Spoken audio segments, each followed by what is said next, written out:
It's an early winter's morning. The residents of Everett, Washington are sleeping. Temperatures hover in the 40s. Few would notice a hint of smoke in the otherwise clear sky. On the night of February 16th, 1987, there was a Everett police officer on routine patrol. He's able to observe from several blocks away a glow in the area of Everett Community College. The police officer responds to that location and observes a column of smoke and flame coming up through the roof of that structure, particularly in the area of the library. The officer requests the dispatch of the fire department. I got called in as the fire marshal on call to come and help assist.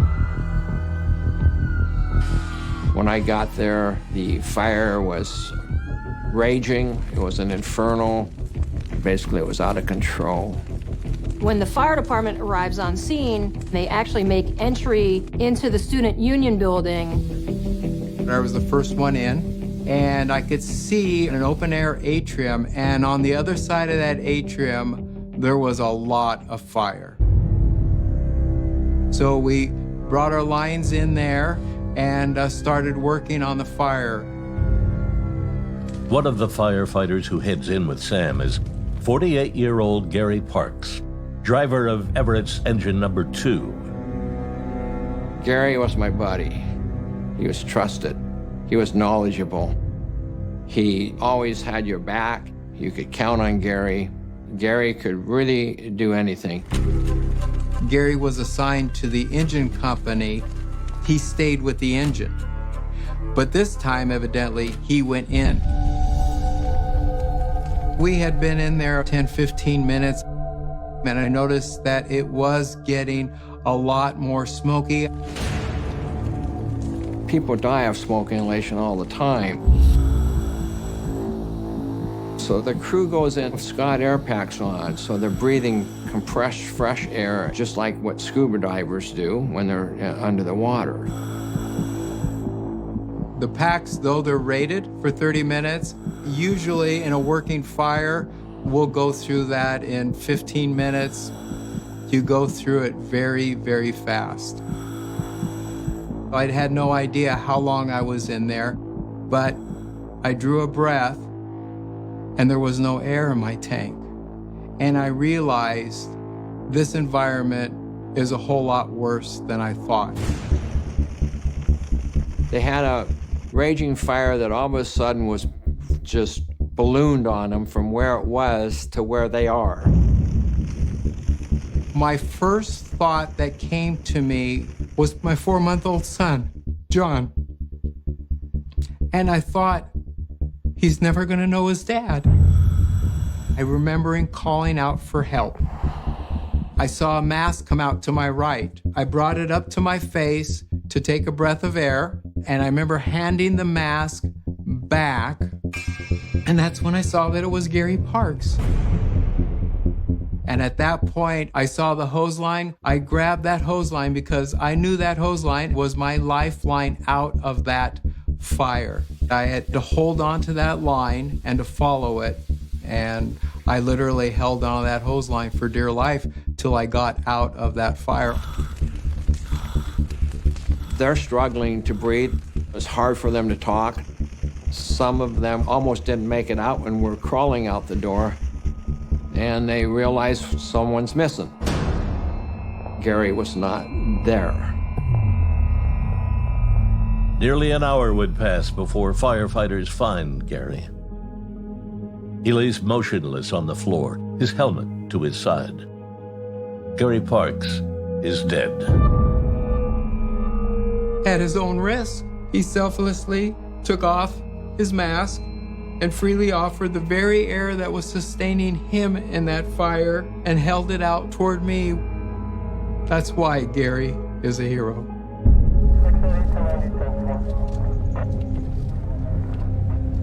I was asleep and somebody came up the driveway. I thought, well, that's strange. And I looked and it said Everett Police Department. And I thought, okay, what's going on? They said, I want you to come with us now. So I got into the car with the Everett Police Department, was an officer and a chaplain. Nobody talked to me the whole way. I don't think they knew what to say. They stopped the car at Providence Hospital. I got out and they came to me and said, I'm so sorry. That's how I found out that Gary had died.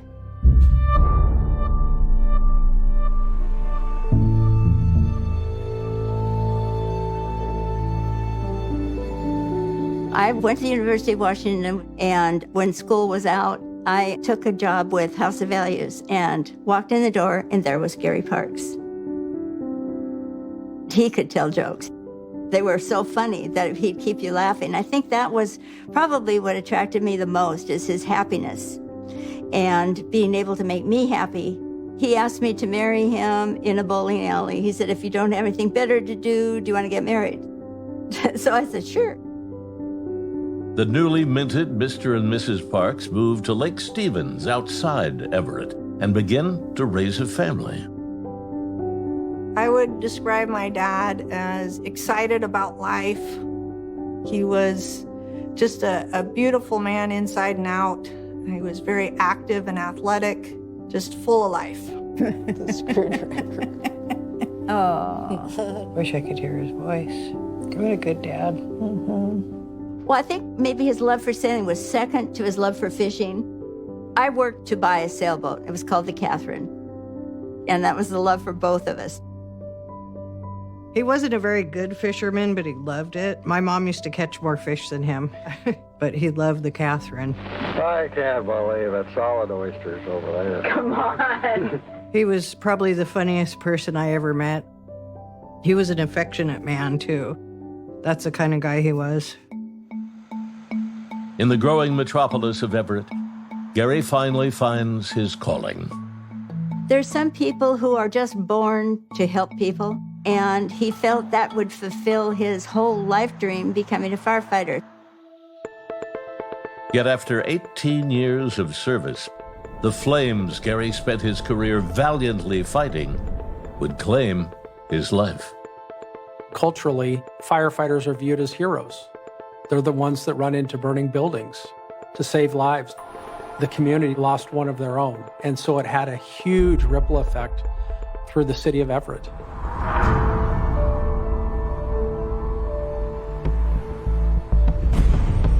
The Everett Fire Department launches an investigation into how the fire started. There was a lot to be done. And for this fire, because of the magnitude, they called in the Alcohol, Tobacco, and Firearms, also known as the ATF.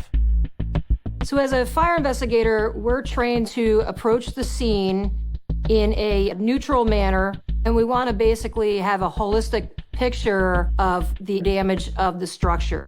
What types of items have still survived versus what has been damaged or destroyed, in order to start to determine where we as investigators should start looking for the area of origin of the fire.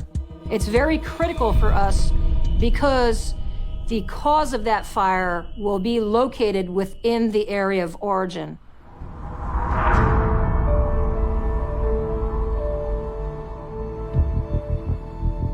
Slowly but surely, the site begins to yield tangible clues.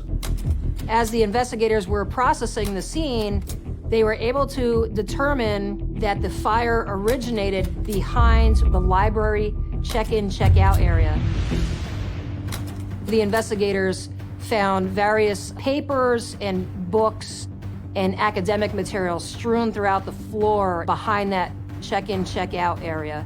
And that would not have been something that would have been normal for that area. So investigators surmised that that material was placed on the floor as a means for initiating the fire as a first fuel. Ultimately, the fire investigators concluded that that was an intentionally set fire by human hands. The rule and the law in Washington State is if you set a fire, if you're the cause of the fire, and a firefighter dies in a fire, you're guilty of first-degree murder.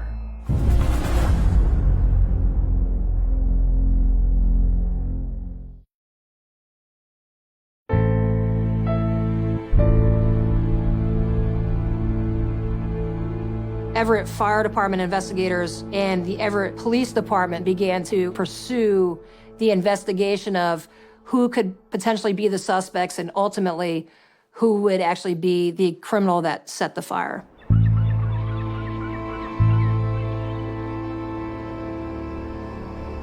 Fallen firefighter Gary Parks is memorialized in Everett, Washington's marina. This is far from a private event. I just remember looking around and just seeing a sea of people. It was a beautiful event, very touching because it was right where my mom and dad had moored their sailboat.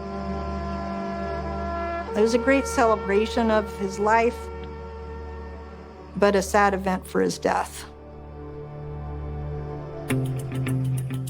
As Gary is laid to rest, the investigation into his murder gathers momentum. There were 2 security guards that were on the scene that night. There was one security guard, his name was Cameron Ackley. Mr. Ackley had noted that there was an open window in the cafeteria, and that was the building which eventually had caught fire, but really didn't think much about it until after the fire. And that became a concern that somebody probably got in through the window.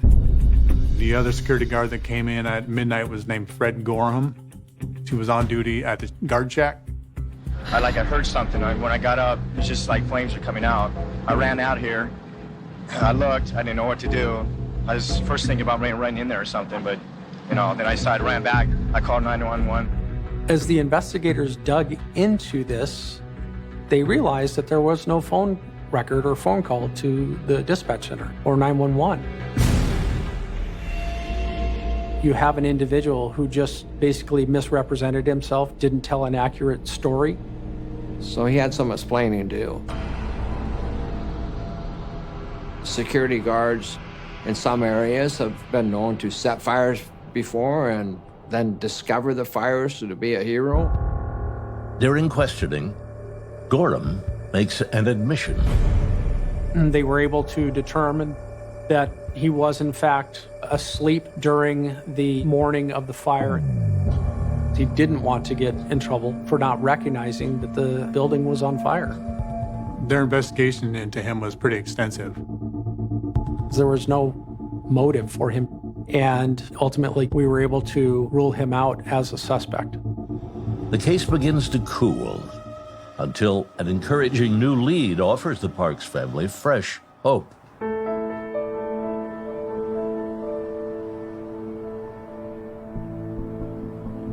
There were 3 subjects that were all associated with one another, reportedly by numerous witnesses at the scene of the fire on the night of the fire. I'd qualify these kids as rough and tumble street kids. They already had somewhat of a criminal history, a criminal past. So in 1989, that was really kind of the focal point, was the street kids and tracking down some of the rumors that were circulating around. One of the subjects that they interviewed says that he has information, but that he wasn't at the fire, but he had what he called an astral projection, that he had this vision that he was hovering above the scene and looked down and saw a fair-haired blonde boy amongst a pile of books setting a fire with a wooden matchstick, and the books and papers caught on fire, and that's the end of his vision. Something he says catches the detective's attention. His description of the blonde, fair-haired young man with a wooden matchstick, he basically was describing one of his friends, Elmer Nash. Elmer Nash is a troubled 12-year-old boy. He is no stranger to police. Most of the police at the time really knew who Elmer was because he was in constant trouble. So as we focused on Elmer, we were able to essentially get a statement from Elmer that he was not involved. We were able to polygraph him and determine if the information that he was providing was factual. He ultimately passed the polygraph. There was no sign of deception, and we as the Everett Police Department detectives determined, let's look elsewhere. This might not be our main suspect, so we need to keep digging.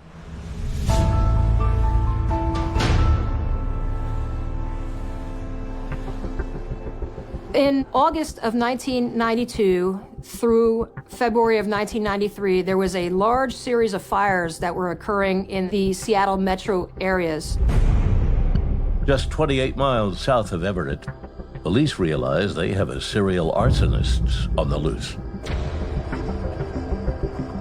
Unfortunately, there were 3 elderly victims at a residential nursing home fire. The fire investigators were actually able to speak with an eyewitness who was able to describe a very neatly dressed man who was clean-shaven. Once the sketch and the profile of this person were put out to the public, a brother and sister looked at it, and they thought that this kind of looked like their brother, Paul Keller. They actually pulled some gas receipts from Paul's travels, and they were able to determine, looking at those fuel slips, that a lot of the places that he actually got fuel for his vehicle were very close to where these fires were set.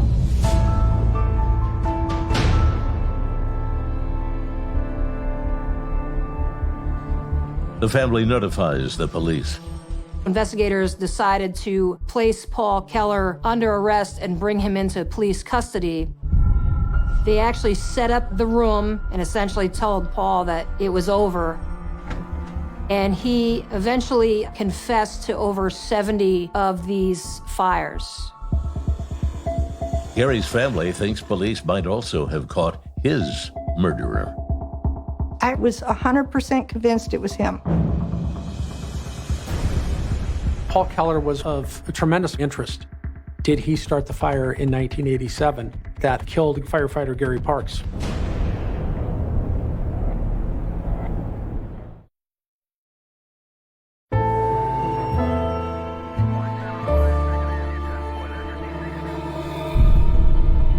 Paul Keller did have an infatuation with firefighters in the fire department. He actually had police scanners, and he would listen to the activities going on within Everett and the surrounding areas.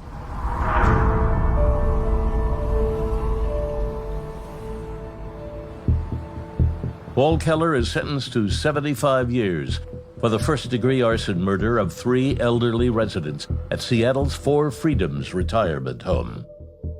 Investigators set out to discover if he's also behind the fire that killed Gary Parks.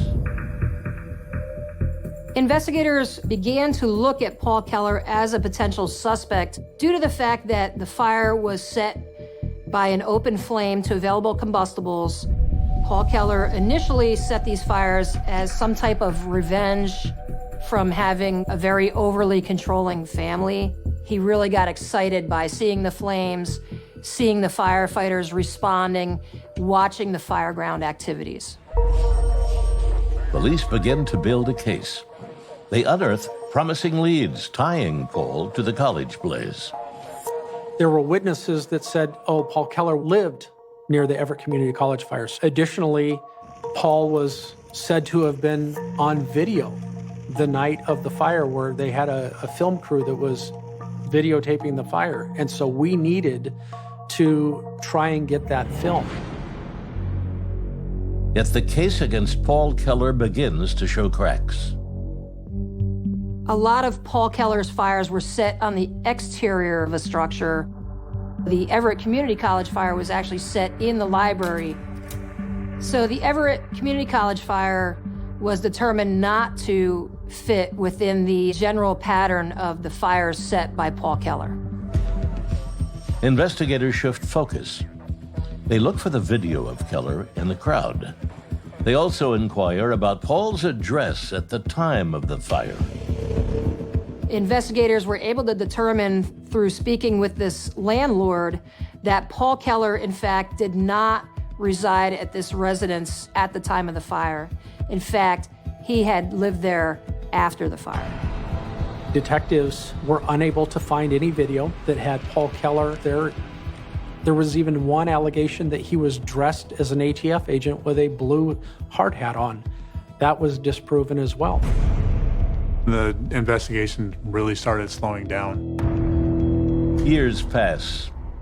Gary's family grows despondent.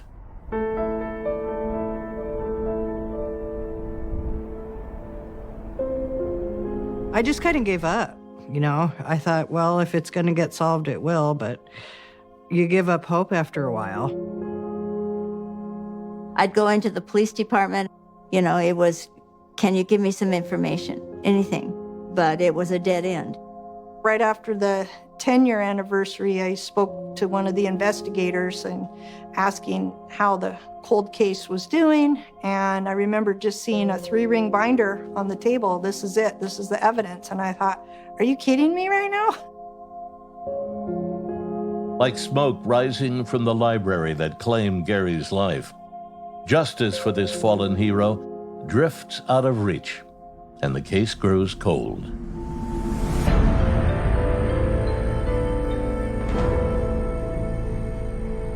I think it really became a cold case after trying to track down the street kids, Elmer Nash passing a polygraph, Paul Keller potentially being a person of interest. All leads just kind of dried up.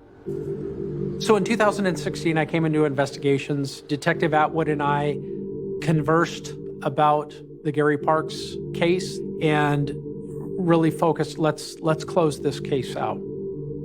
I had the flyer from Gary Parks. I had put his picture up on the corkboard as a remembrance, but also let's not let this case go even colder. I had been a firefighter. I knew what it was like to go into a building like that. And I just saw the emotional turmoil that Kathy Parks and her 2 daughters had been subjected to. It meant a lot to me to get a closure to it because that family deserved it. This was the first cold case that I was involved with. Never having done this before, we started from the beginning. Our game plan was anybody that was still viable left in this case, we needed to contact. I said, let's go.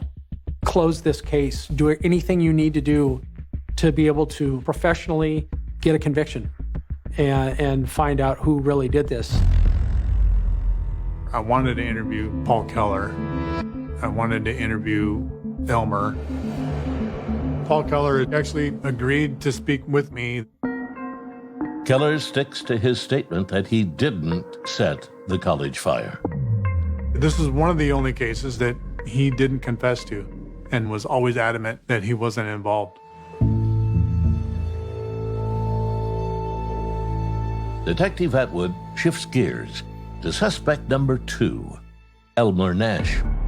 The now 41-year-old petty criminal has no known address. But at the Snohomish County Jail, Detective Atwood gets a lucky break. Elmer Nash is standing at the counter. He had just gotten arrested and was being booked into the jail. I just threw caution to the wind and went for it.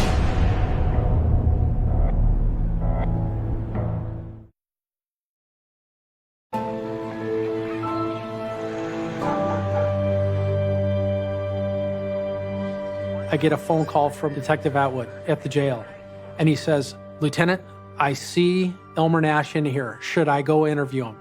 And I said, there's no time like the present. Go for it.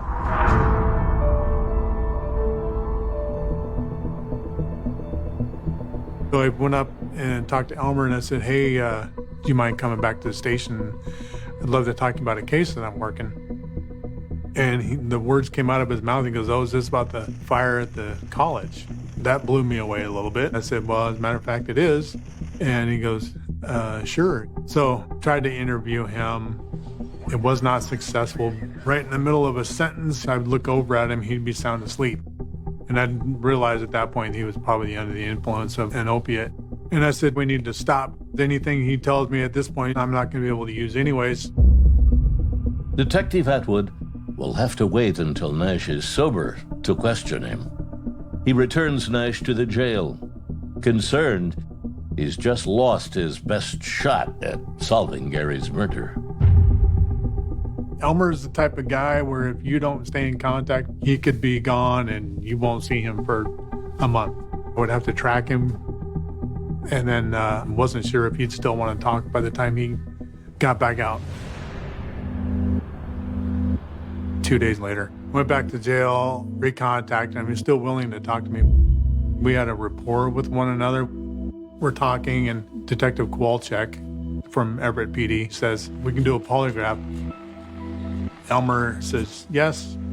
They get done. Detective Kowalczyk comes out, and she goes, he failed miserably. So she tells him that he failed the test, and she starts in on the interview. He's almost horizontal in his chair. That's usually a sign where they're starting to give up. They're getting cooked right here, and they kind of hunker down in that seat. Slowly, a story forms about the night the library caught fire. Elmer put himself on scene, said he was there as a lookout. He described himself as climbing through a window or a hatch. He gets himself to the point where he's starting to get involved in the fire, and I can't remember what the question was that was asked, but it either offended him or he felt wronged by the question, and he shot up in his seat and started arguing. And I knew she was done at that point. I freak out a little bit myself. I settled everything down and got Elmer into a different room. We sit down, we talk. He continues to put himself on the scene. And I know I can start going at him a little harder now, and so I do. Atwood pushes for an answer to a question 30 years in the making. Who started the fire that killed Gary Parks? Elmer puts himself that he may have fed fuel to the fire, but he didn't start it. He kept minimizing, and then eventually said that he had started the fire. I was highly charged at the moment. I'm flowing, and I asked him, how'd you start that fire? And he said, I used a wooden kitchen match. And I almost fell out of my chair. I wasn't expecting that. I asked him why he started the fire, and he said to cover up evidence.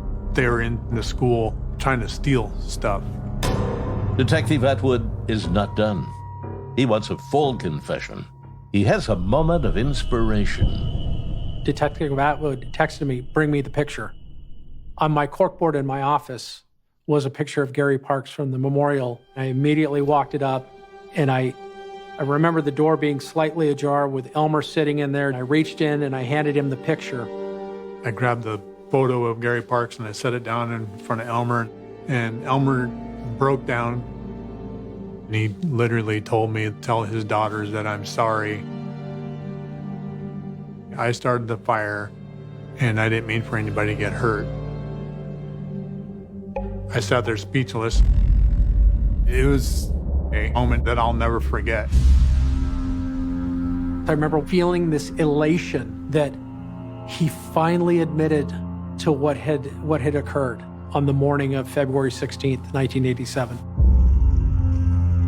Their victory would be short-lived.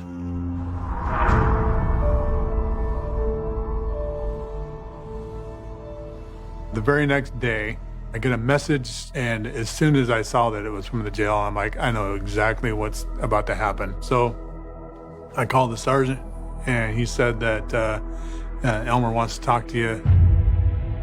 I went over to the jail. Elmer was sitting in a waiting room for me. What did you want to tell me? I spoke to you about the community college, fire and stuff like that, and I had told you that, I passed back in 1987 on a polygraph test, took another one, and I failed for some reason. I don't know why. I didn't have any recollection of me being at the fire or anything like that, but I ended up telling you that I had something, I ended up telling you I had something to do with it, but I felt like I wanted to help you out, you know what I mean? But then I got to thinking about it, and I'm thinking, well, I can't remember anything. I really can't. I can't really remember nothing. I don't remember being there or even starting the fire. Okay. So you're saying after yesterday, you were recanting your statement? You didn't do it? Yeah, I'm thinking I didn't do it, that I didn't start the fire. Every interview about this case, he's put himself on scene, and then he says, oh, I can't remember. Detective Atwood calls me and he says, Elmer wants to recant what he said. And I said, yeah, he probably does want to recant because he realizes the magnitude of what he's in for now. It's murder.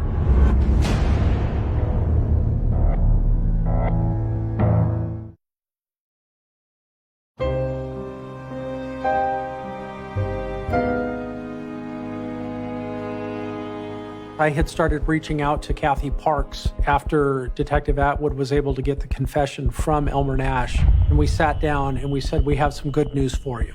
We want to tell you who started the Everett Community College fire.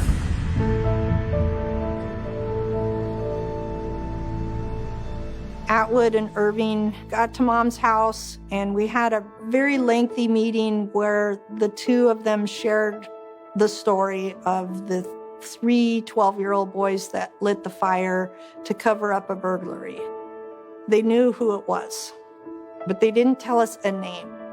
We didn't tell them the name because we were still trying to dot our I's and cross our T's.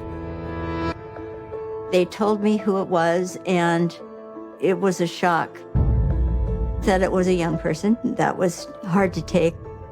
To learn that the fire was actually set by 12-year-old boys, one in particular, was really heartbreaking because my dad loved kids. I wanted to shout out to the world, we've got a case that's solved. We know who it is now. But I couldn't even broadcast that. It was, okay, you know, but don't tell anyone. Okay, well, that doesn't help a lot. You got a suspect. You have a jailhouse confession. Let's go. You know, what are you waiting for?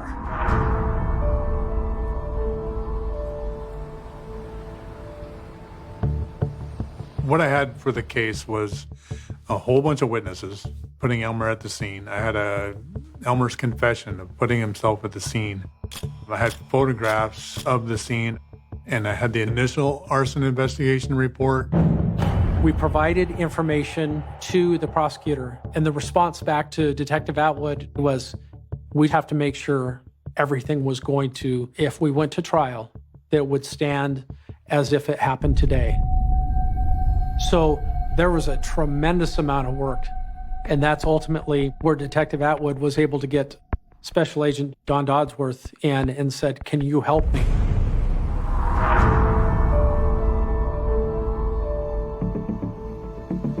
What I was asked to do was to look at the fire with respect to how the scene was processed back in 1987. I was approaching it from the manner of being a truth seeker in order to determine the area of origin of the fire and ultimately the fire's cause. I looked at some type of electrical event or failure next, any type of oily rags, perhaps spontaneously combusting and starting the fire. Was there smoking within the library? Any types of candles being left burning? I started to look at the potential for an intentionally set fire.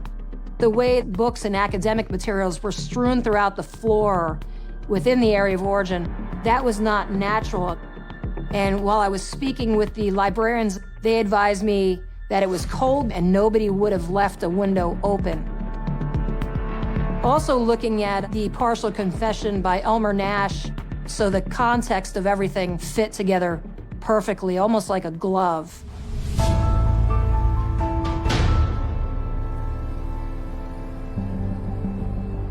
Senior Special Agent Dodsworth finally finishes her report on the cause of the Everett Community College fire. So my final conclusion was a deliberate act by human hands, which as a result is an incendiary or intentionally set fire. I was able then to pass my report on to the Everett Police and the prosecutor's office so that they could proceed with their criminal case. Detective Atwood was able to submit a super form, which is a form that says Elmer Nash is charged with arson, burglary, and murder in the first degree. I did get a call from Irving, and he said they're going forward with the case. They're going to actually have a trial, and they're going to convict Elmer Nash.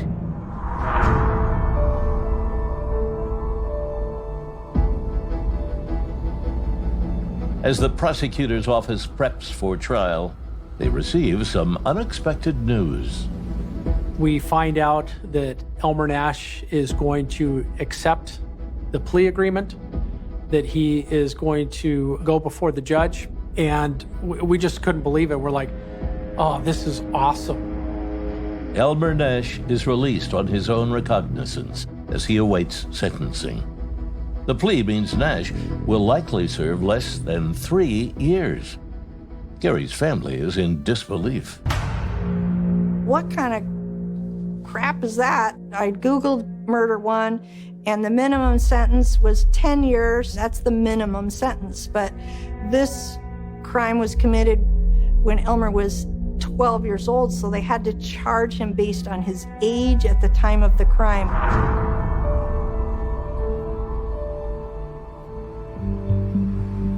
So May 2021 is the sentencing hearing for Elmer Nash. This is a big deal. There are over 100 firefighters showing up, past and present, for this hearing, except we were missing one thing. Elmer Nash was absent. People came from all over the country for this hearing, and he doesn't show.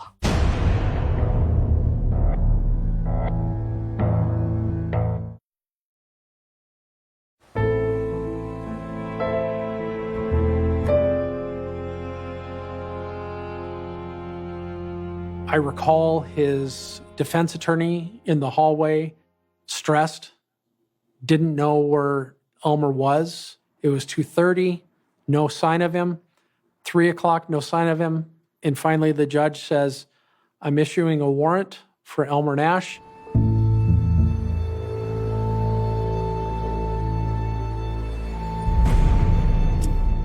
At the time, I was working with the U.S. Marshal Task Force. They immediately go into work mode and they start typing up a murder warrant for the rest of Elmer.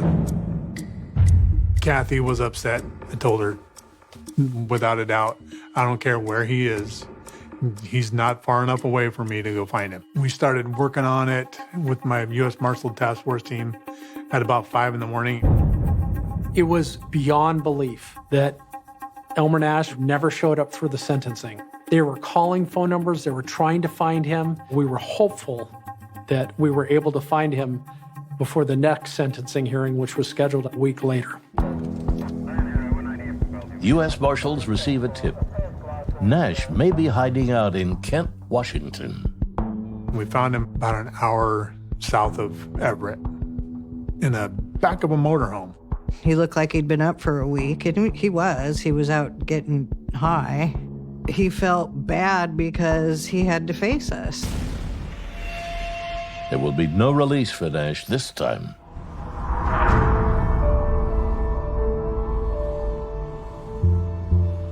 At the second sentencing hearing, he was admonished by the judge severely for not abiding by his wishes and showing up.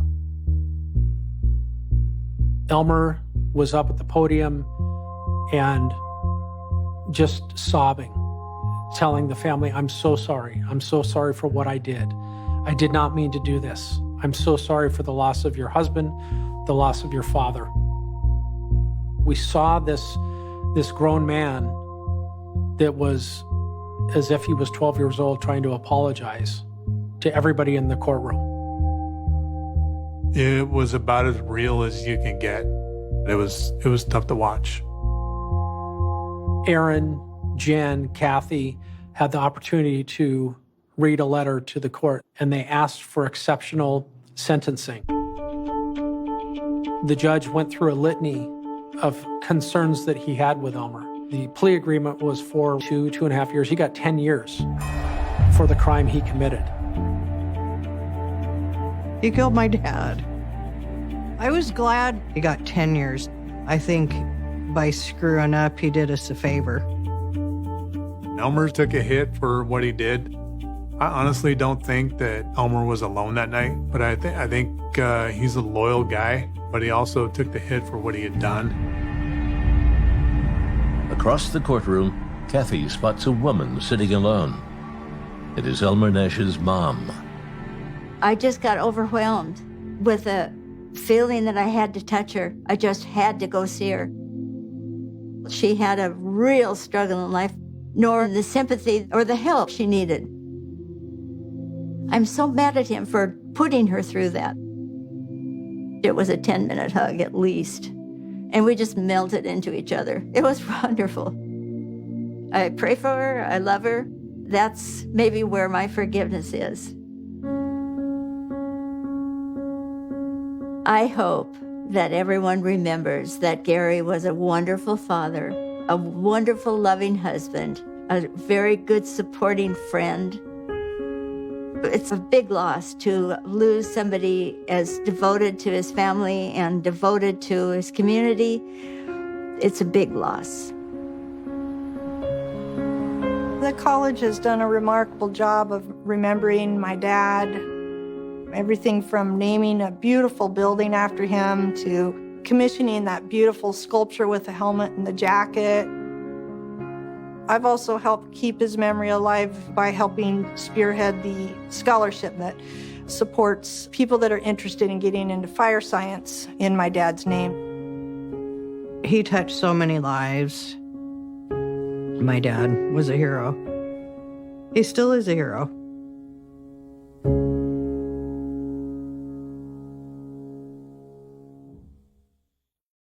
In the summer of 1973, Houston, Texas, was forced to confront a nightmare that had been hiding in plain sight for years. At the center of it was Dean Arnold Corll, a quiet man who had earned the nickname the Candy Man because of his family's candy business. To neighbors, Corll did not look like the kind of person who could become one of America's most notorious serial killers. He lived an ordinary life, worked, drove around Houston, and knew many young people in the neighborhoods where he spent his time. Yet behind that ordinary appearance was a pattern of manipulation, sexual violence, torture, and murder that would eventually be connected to the deaths of at least 28 young men and boys. Corll was born in 1939 and grew up in Texas. His parents divorced when he was young, and he later worked with his mother in a candy business. The business helped create the image that eventually followed him, the friendly man associated with sweets. That reputation became especially useful because Corll was able to interact with teenagers without immediately attracting suspicion. He did not need to stalk strangers in dark streets. Instead, he relied on familiarity, trust, and the social connections of young people around him. The first known killings associated with Corll began in 1970. One of the earliest identified victims was 18-year-old Jeffrey Allen Conan, who disappeared in September of that year while trying to travel from Austin to Houston. Conan was reportedly picked up while hitchhiking and eventually came into contact with Corll. His remains were later discovered near High Island Beach. His disappearance was not initially recognized as part of a larger pattern. As the years passed, more teenagers disappeared. Their families often had no reason to suspect that the disappearances were connected. Some boys had been seen with friends before vanishing. Others had plans to meet someone, attend a party, or simply spend an evening away from home. In many cases, the last person to see them was not a stranger, but someone they knew. That person was sometimes Elmer Wayne Henley Jr., a teenager who would become one of the most important figures in the entire case. Henley met Corll when he was still very young. Corll gradually established a relationship in which the older man gained influence over him. According to Henley's later statements, Corll told him a disturbing story about an organization supposedly involved in obtaining young boys. Corll claimed that money could be earned by bringing teenagers to him. Whether Henley truly believed the story at first remains part of the tragedy of the case, but he eventually became a recruiter for Corll. He knew other teenagers, knew where they spent time, and could approach them in ways that would have been difficult for an older stranger. Another young man, David Owen Brooks, also became involved. Brooks knew several of the boys who disappeared and helped bring some of them into Corll's orbit. The three men did not form a formal organization in any conventional sense, but their relationships created a horrifying system. Corll was the central predator, while Henley and Brooks could provide access to potential victims. Corll had several places where victims could be taken. One of the most important was a rented boat shed in southwest Houston. It looked like an ordinary storage building, but beneath and around it would eventually be discovered evidence of a mass killing. Corll also used other locations, including places outside Houston, to conceal bodies. The victims were generally young males, many of them teenagers. Some are only 14 or 15 years old. Once inside Coral's control, they were restrained and subjected to abuse. Coral used restraints to prevent victims from escaping and then killed them. Their bodies were transported or buried in locations where he believed they would not be found.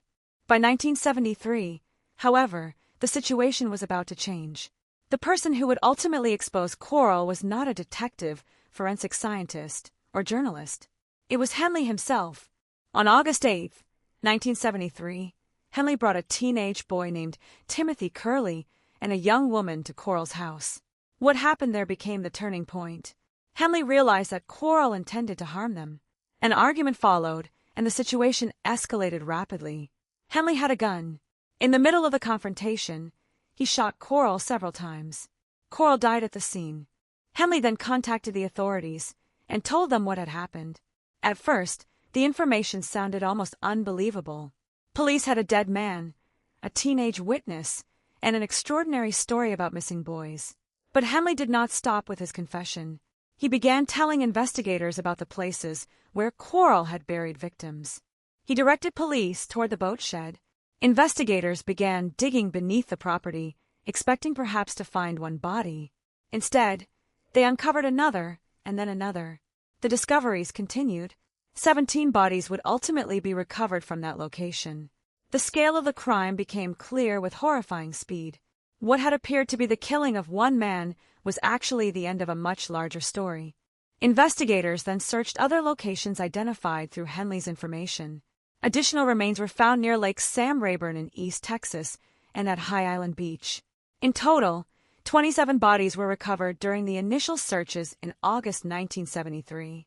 The victims had been buried in different places, suggesting that Coral had spent years developing methods to conceal his crimes. The identities of the dead emerged gradually.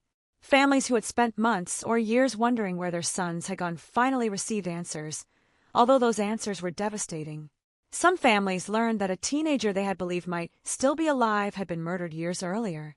Others discovered that their child had been among the boys whose disappearances had never seemed connected. The final number of victims remains uncertain.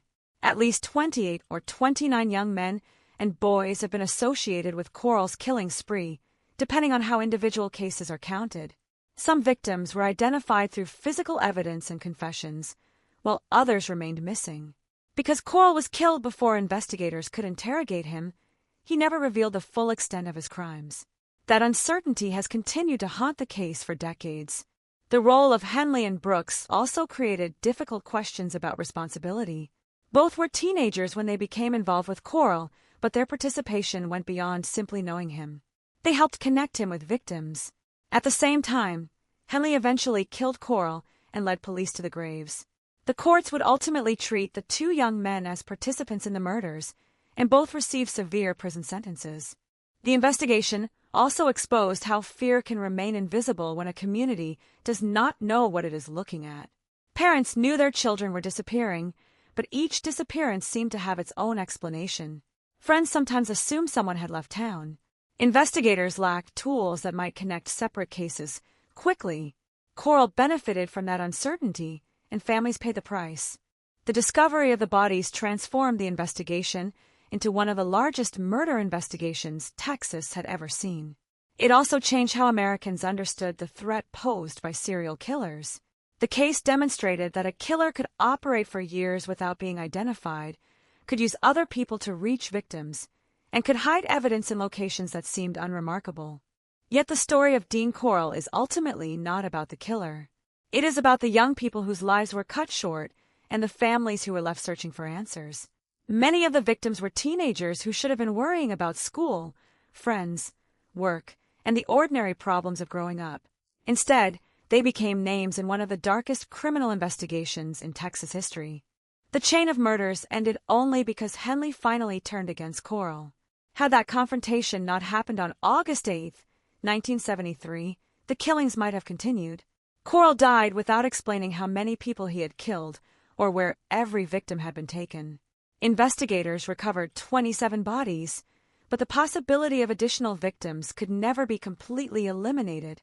For Houston, The discovery revealed that a terrifying crime had been unfolding quietly within its communities, hidden behind familiar faces and ordinary streets.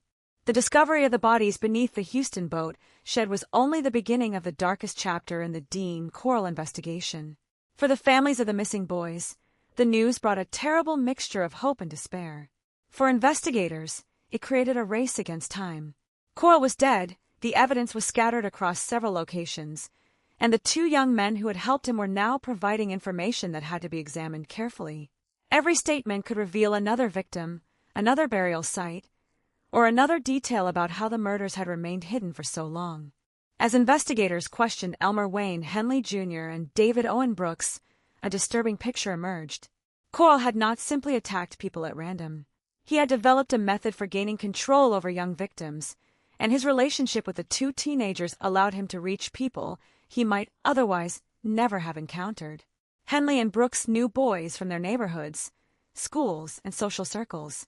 They could invite someone to spend an evening with friends without making the invitation seem unusual. Once a victim trusted the person bringing him there, Coral could take control. The boat shed became one of the most important crime scenes in Texas history.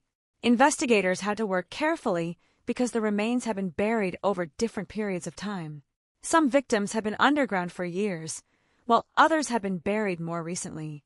The condition of the remains made identification difficult. At a time when modern DNA databases did not exist, investigators depended heavily on dental records, personal belongings, physical characteristics, missing person reports, and information supplied by families. The first discoveries immediately changed the public understanding of the case. Until the bodies were found, many people had no idea that Houston was connected to a serial murder investigation of such enormous scale. Newspapers began reporting that the remains of numerous young men had been found in locations connected to Coral. The story spread quickly, and parents of missing teenagers began contacting authorities in the hope that investigators might finally explain what had happened to their children.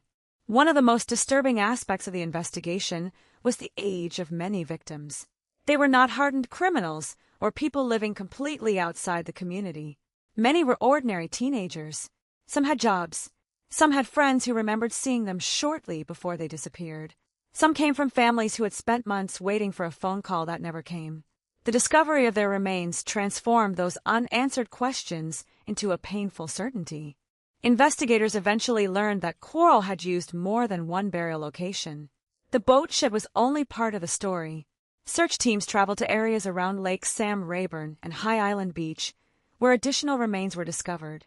These locations were important because they showed that Coral had planned his concealment carefully. He did not depend on a single hiding place. If one location became dangerous, other sites were available. High Island Beach was particularly significant because the remains of several victims were recovered there. The location was far enough from central Houston to make casual discovery less likely, yet it could be reached by car. Lake Sam Rayburn provided another remote environment where bodies could be concealed.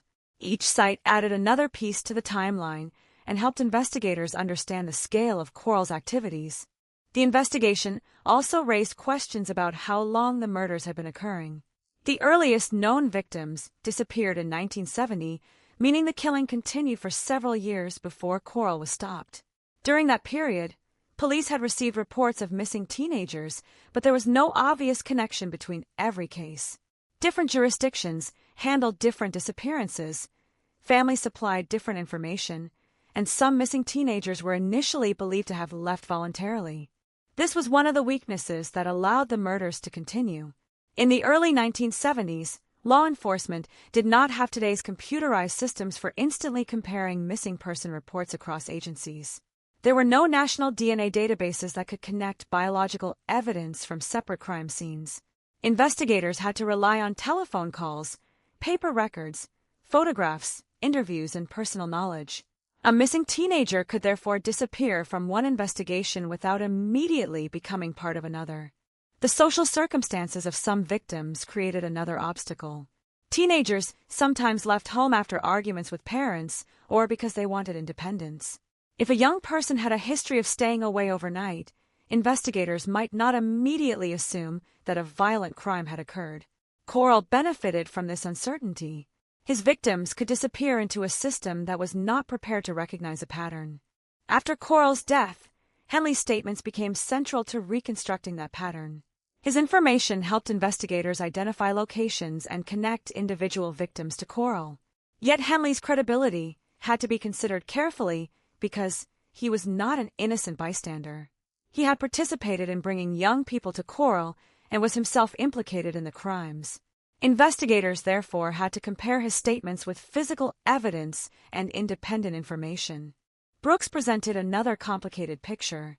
He had known several victims and had helped bring some of them into Coral's circle.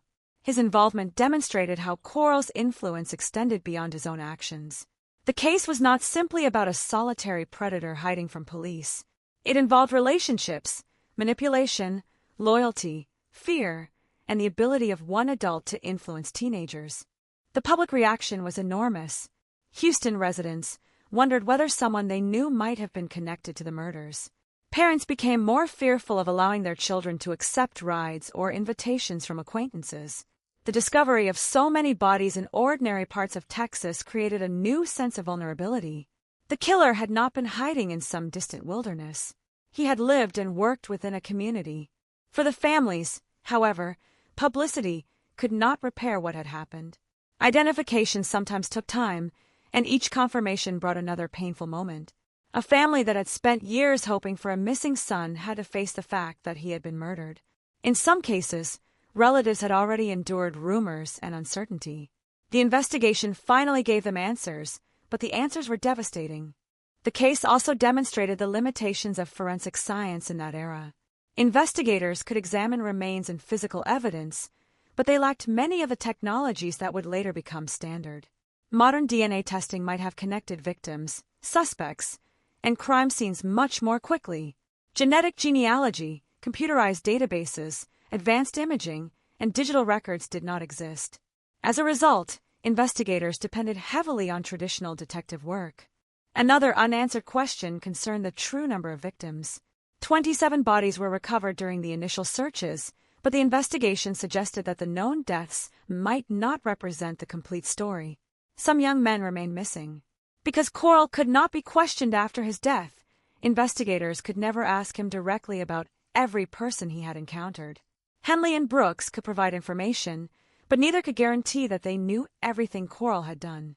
This uncertainty remains one of the most haunting elements of the case. When a serial killer survives long enough to face trial, investigators can question him, compare his statements with evidence, and sometimes discover additional crimes. Coral denied them that opportunity by dying during the confrontation with Henley. His death ended the immediate threat, but it also left a permanent gap in the historical record. The legal aftermath was complicated as well. Henley and Brooks had to face the consequences of their own participation. Their cases forced courts and the public to confront difficult questions about young accomplices who had been influenced by an older predator. Henley could not simply erase his involvement because he eventually killed Coral. At the same time, his actions on that final night had prevented another potential victim from being harmed and had exposed the burial sites. Years later, the Dean Coral case remained a warning about the danger of trusting appearances. Coral had been able to move through Houston without looking like a monster. He used ordinary social relationships as tools, and he exploited the trust of teenagers. The most frightening part was not that he lived somewhere unknown. It was that he could operate among ordinary people for years while families searched for their missing children. The investigation changed forever on the night Henley picked up the phone and contacted police. Within days, detectives were uncovering graves that revealed the scale of the horror. What began as the death of one man became the exposure of a killing spree that had lasted years. But even after the graves were opened and many victims were identified, one question remained: how many young lives had actually crossed Dean Coral's path?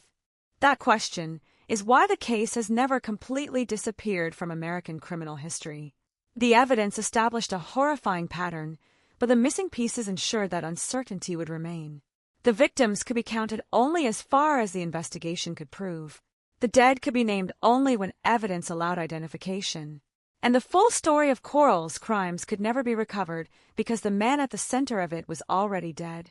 For Houston, August 1973 became the moment when a hidden nightmare was finally exposed. For the families, it was the end of years of uncertainty and the beginning of grief. And for investigators, it was the realization that they had uncovered one of the largest serial murder cases ever seen in Texas. The graves told them what Quarles had done, but they could never tell them everything he had done.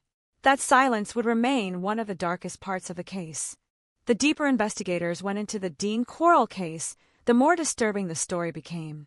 What first appeared to be a terrible discovery in a Houston boat shed slowly developed into a complicated investigation involving missing teenagers, frightened families, multiple burial grounds, and two young accomplices whose stories helped explain how Quarles had operated for so long. Yet even after the main facts became known, many questions remained unanswered. The most important question was whether the victims already identified represented the complete number of people killed. To understand that uncertainty, investigators had to reconstruct the lives of the victims. This was difficult because several had disappeared years before Quarles was exposed. Their families remembered the day they had left home, the clothes they were wearing, the friends they had planned to meet, and the promises that they would return. Those memories became important pieces of evidence. Detectives compared missing person reports with information from Henley and Brooks, and with the remains recovered from the burial sites. One of the victims was 17-year-old Billy Balch, who disappeared in 1972. Like many others, he was connected to the social circle around Henley and Brooks. Another victim, 16-year-old James Dramela, vanished after becoming associated with people in the same Houston environment. Their stories were different, but the pattern was similar. Young men disappeared after accepting invitations or spending time with people they believed they could trust. As the investigation continued, detectives reconstructed the final movements of individual victims. Each reconstruction could reveal another connection. A teenager seen entering a car might have been seen later with another missing boy. A friend might remember a particular address.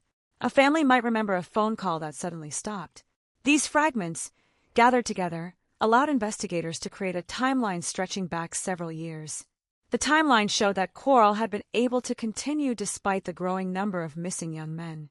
There was no single moment when police recognized that a serial killer was operating in Houston. Instead, there were separate disappearances, separate reports, and separate families searching for answers. The absence of modern information sharing systems made it much harder to see the larger pattern. The discovery of the graves changed everything. Investigators could now work backward from physical evidence instead of searching blindly for missing teenagers.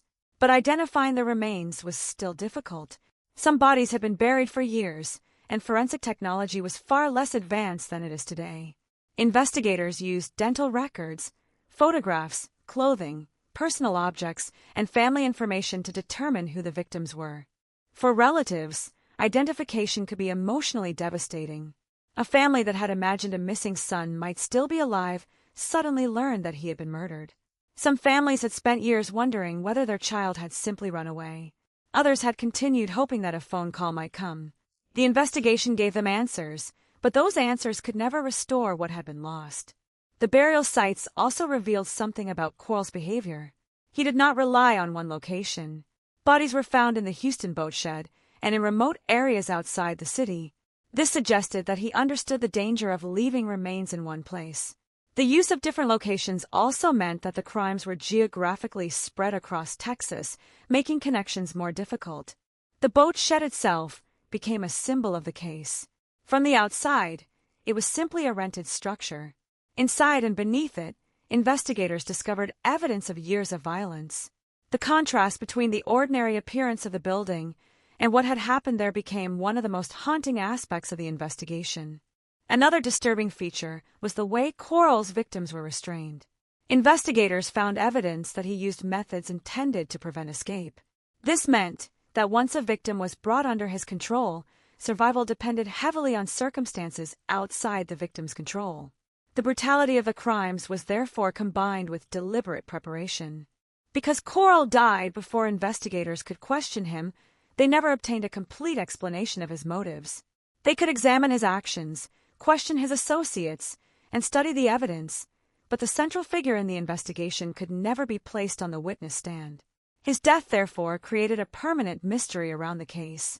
Henley's testimony became especially important because he was alive to describe the relationship, but his account could not answer every question. He had not witnessed every disappearance, and he could not know everything Coral had done alone.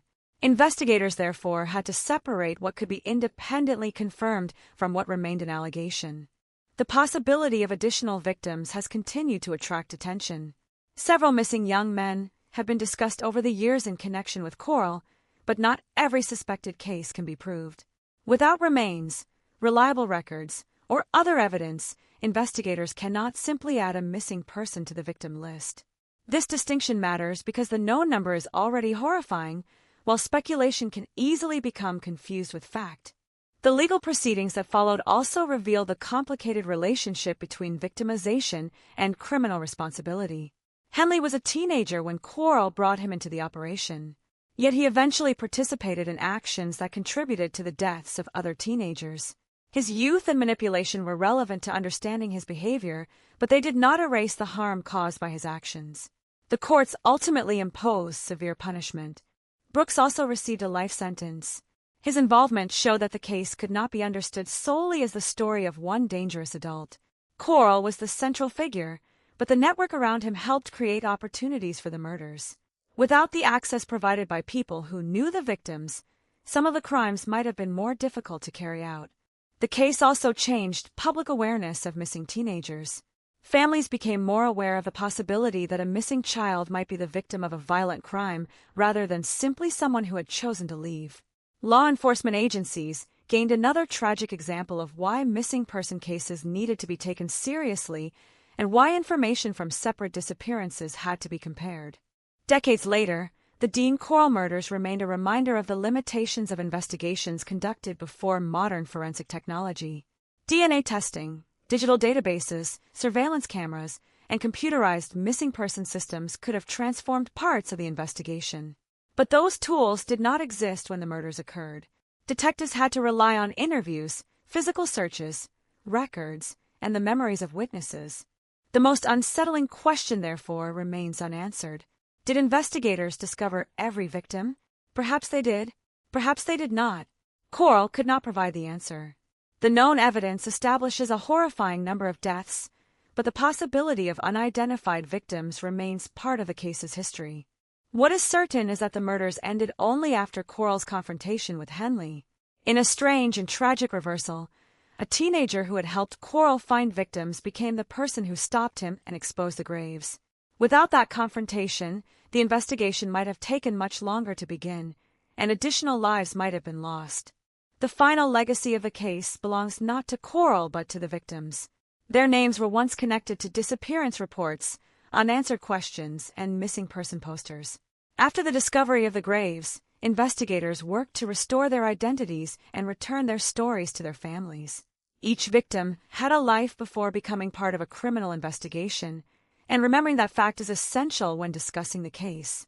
The Dean Coral murders remain one of the darkest chapters in Texas criminal history because they combine scale, secrecy, manipulation, and uncertainty. The investigation uncovered enough evidence to reveal a horrifying pattern, but not enough to answer every question. The killer was dead, the graves had been opened, and many victims had finally been identified. Yet somewhere within the unanswered cases and missing records may have been other stories that were never completely recovered. That uncertainty is what keeps the case alive. The evidence tells us that Dean Coral murdered repeatedly for years, and that young people around him became unwilling participants in a system of recruitment and violence. It tells us that families searched for missing sons while the truth remained hidden nearby. And it tells us that sometimes the person who finally exposes a terrible crime can also be someone who was deeply involved in it. Part 4. The Unanswered Questions. By the time the first searches ended in August 1973, Houston had learned that the disappearances of young men were connected to something far larger than anyone had imagined. Investigators had uncovered graves, identified victims, and gathered statements from the people closest to Dean Coral. Yet solving the murders did not mean solving every mystery. The dead could tell investigators only what their remains revealed. Coral could no longer be questioned. The investigation therefore reached a strange conclusion. Many facts were known, but the complete story could never be recovered. One of the most important remaining questions concerned the exact number of victims.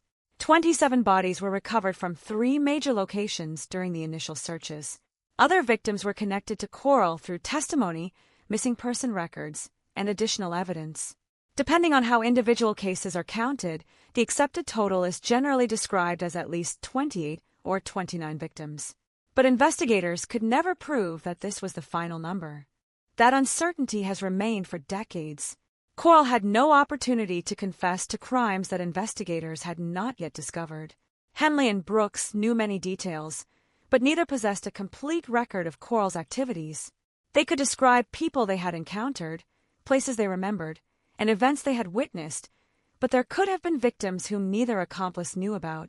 The question became especially difficult because some teenagers had disappeared without leaving enough information behind. In the early 1970s, a young person could leave home, travel to another city, or disappear from contact without creating the kind of digital trail investigators can examine today. There were no smartphones, social media accounts, automated license plate systems, or national DNA databases. A missing teenager might be known to one police department while information about another disappearance remained in a different jurisdiction. The investigation, therefore, became a painstaking process of reconstruction. Detectives had to determine who Coral knew, who Henley and Brooks knew, and where the victims had last been seen. They had to compare statements with physical evidence and determine which stories were reliable. Every confirmed victim added another piece to the timeline, but every unexplained disappearance created another unanswered question. The role of Elmer Wayne, Henley, remained particularly complicated. Henley was not simply a witness who happened to discover a murder. He had helped Coral obtain victims. At the same time, his confrontation with Coral ended the killing spree and led police to the burial sites. His actions forced investigators and the public to confront an uncomfortable truth. Someone could be both a participant in terrible crimes and the person whose actions ultimately exposed them. Henley's age also became an important part of the discussion. He had been a teenager when his relationship with Coral developed. The older man exercised influence over him, and Henley later described being drawn into Coral's world through manipulation. But understanding that influence did not erase the responsibility attached to his own actions. The courts ultimately judged his participation through the evidence presented at trial. David Owen Brooks occupied a different but equally troubling position. He also helped Coral connect with victims and became part of the mechanism that allowed the murders to continue. Brooks maintained that his involvement was not equivalent to Coral's, but the legal system determined that he had participated in the crimes. His case demonstrated how difficult it can be to separate coercion, manipulation, fear, and voluntary participation when a powerful adult influences younger people. The public response to the murders was enormous. Houston residents suddenly realized that a serial killer had been operating within their community while appearing outwardly ordinary. Parents began thinking differently about the people their children trusted. Teenagers were warned about accepting rides from acquaintances or following people to unfamiliar locations. The case became a grim lesson in how easily familiarity can be exploited. Yet the most painful consequences were felt by the families. For years, some parents had lived with uncertainty. They might have wondered whether their son had run away, joined someone else, or simply disappeared by choice. The discovery of the graves replaced uncertainty with a terrible answer. Even when a family finally learned the truth itself was devastating. Some victims had been missing for years before their remains were identified. Their families had continued living with an absence that could not be explained. The investigation gave them a location, a cause of death, and sometimes a name for the person responsible. But it could not return the years that had been lost or erase the pain created by the disappearance. The case also exposed weaknesses in the way missing person investigations were handled at the time. A teenager who had previously argued with parents might not immediately be considered endangered. A young man who had been known to spend nights away from home might not receive the same level of attention as someone whose disappearance appeared completely out of character. These assumptions could create dangerous delays. Modern investigations operate differently in many respects. Missing person databases can be searched quickly, photographs can be distributed instantly, and biological evidence can sometimes connect cases separated by decades. None of those resources were available when Coral was active. His crimes unfolded during a period when investigators often had to rely on paper files, telephone calls, interviews, and personal knowledge. The Coral case also demonstrated the importance of connecting seemingly unrelated disappearances. Individually, a missing teenager might not reveal a pattern. 20 missing teenagers from the same region, however, could indicate something very different. The tragedy was that the larger pattern became visible only after the murders had already accumulated. There is another reason the case remains difficult to understand. Coral himself offered no explanation. He died on August 8, 1973, before investigators could conduct a full interrogation. There was no trial in which prosecutors could question him about individual victims. There was no confession describing every crime. There was no opportunity to ask why he selected particular victims, or whether he had committed other murders that remained unknown. His death, therefore, left a permanent hole in the historical record. Investigators could reconstruct behavior from evidence, but they could never enter Coral's mind. Motives could be discussed, patterns could be identified, and testimony could be evaluated, but the central figure could not be challenged about contradictions. The physical evidence recovered from the burial sites became the strongest answer available. It established that the murders had been repeated and organized over a period of years. It showed that victims had been restrained and killed before their bodies were concealed. It demonstrated that Coral had used several locations and that the crimes were not isolated incidents. But evidence has limits. A grave can establish that someone died there. A missing person report can establish that someone disappeared. A witness can describe seeing a person with Coral. Yet connecting every missing individual to Coral requires a level of proof that was not always possible. This is why responsible accounts of a case distinguish confirmed victims from suspected ones. Over the years, the case became part of American true crime history, but its historical importance goes beyond the identity of the killer. It illustrates how vulnerable communities can be when information remains separated between agencies, how predators can exploit trust, and how young accomplices can become involved in criminal systems created by older offenders. It also reminds us that statistics can hide individual lives.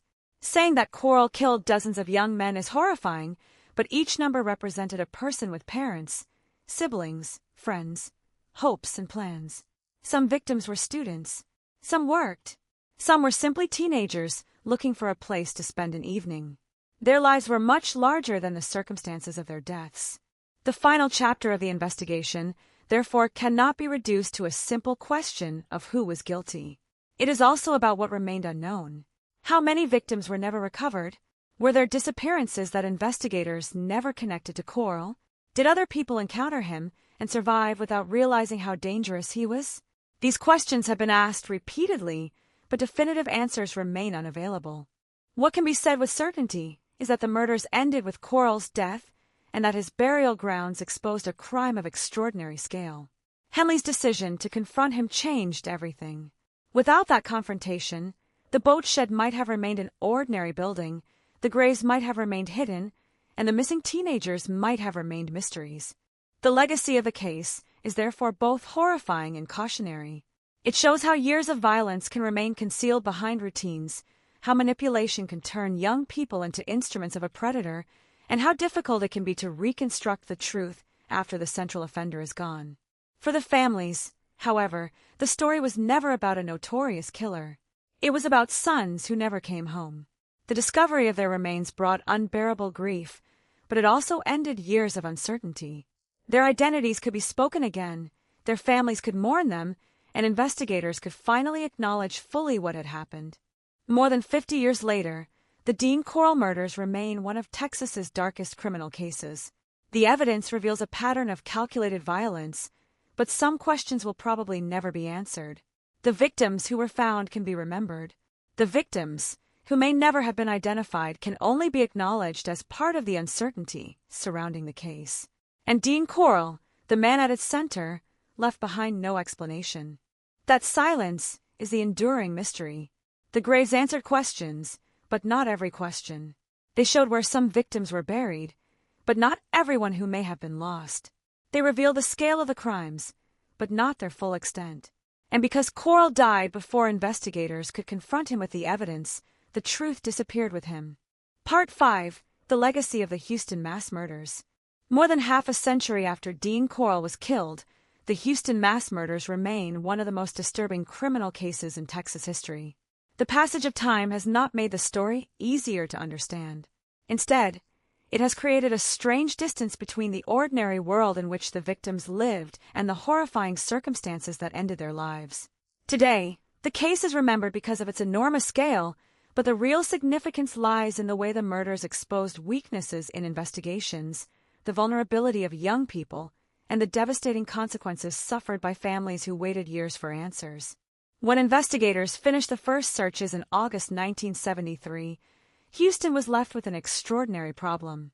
27 bodies had been recovered from several locations, but not every victim had been identified.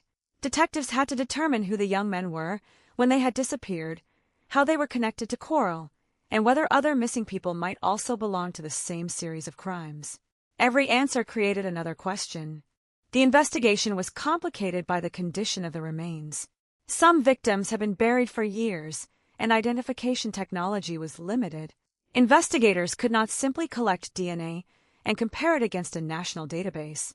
Instead, they depended on dental records, photographs, clothing, personal belongings, medical information, and testimony from relatives. Families were sometimes asked to provide details about their missing sons that could help establish identities. These interviews were painful, but they were essential. For some families, the investigation brought an end to years of uncertainty. A missing child could no longer be imagined as someone who might return unexpectedly. The discovery of remains forced families to confront a final reality. Although that truth was devastating, it also allowed relatives to mourn someone whose fate had previously been unknown. In the years before the discovery, many families had been trapped between hope and fear. The case also changed the way people thought about missing teenagers. At the time, a young person who left home after an argument might be assumed to have run away. Teenagers sometimes stayed with friends or traveled without telling their parents. Such behavior could make a disappearance seem less immediately suspicious. Corll benefited from that environment because a missing teenager could disappear into a collection of unrelated reports before anyone recognized a larger pattern.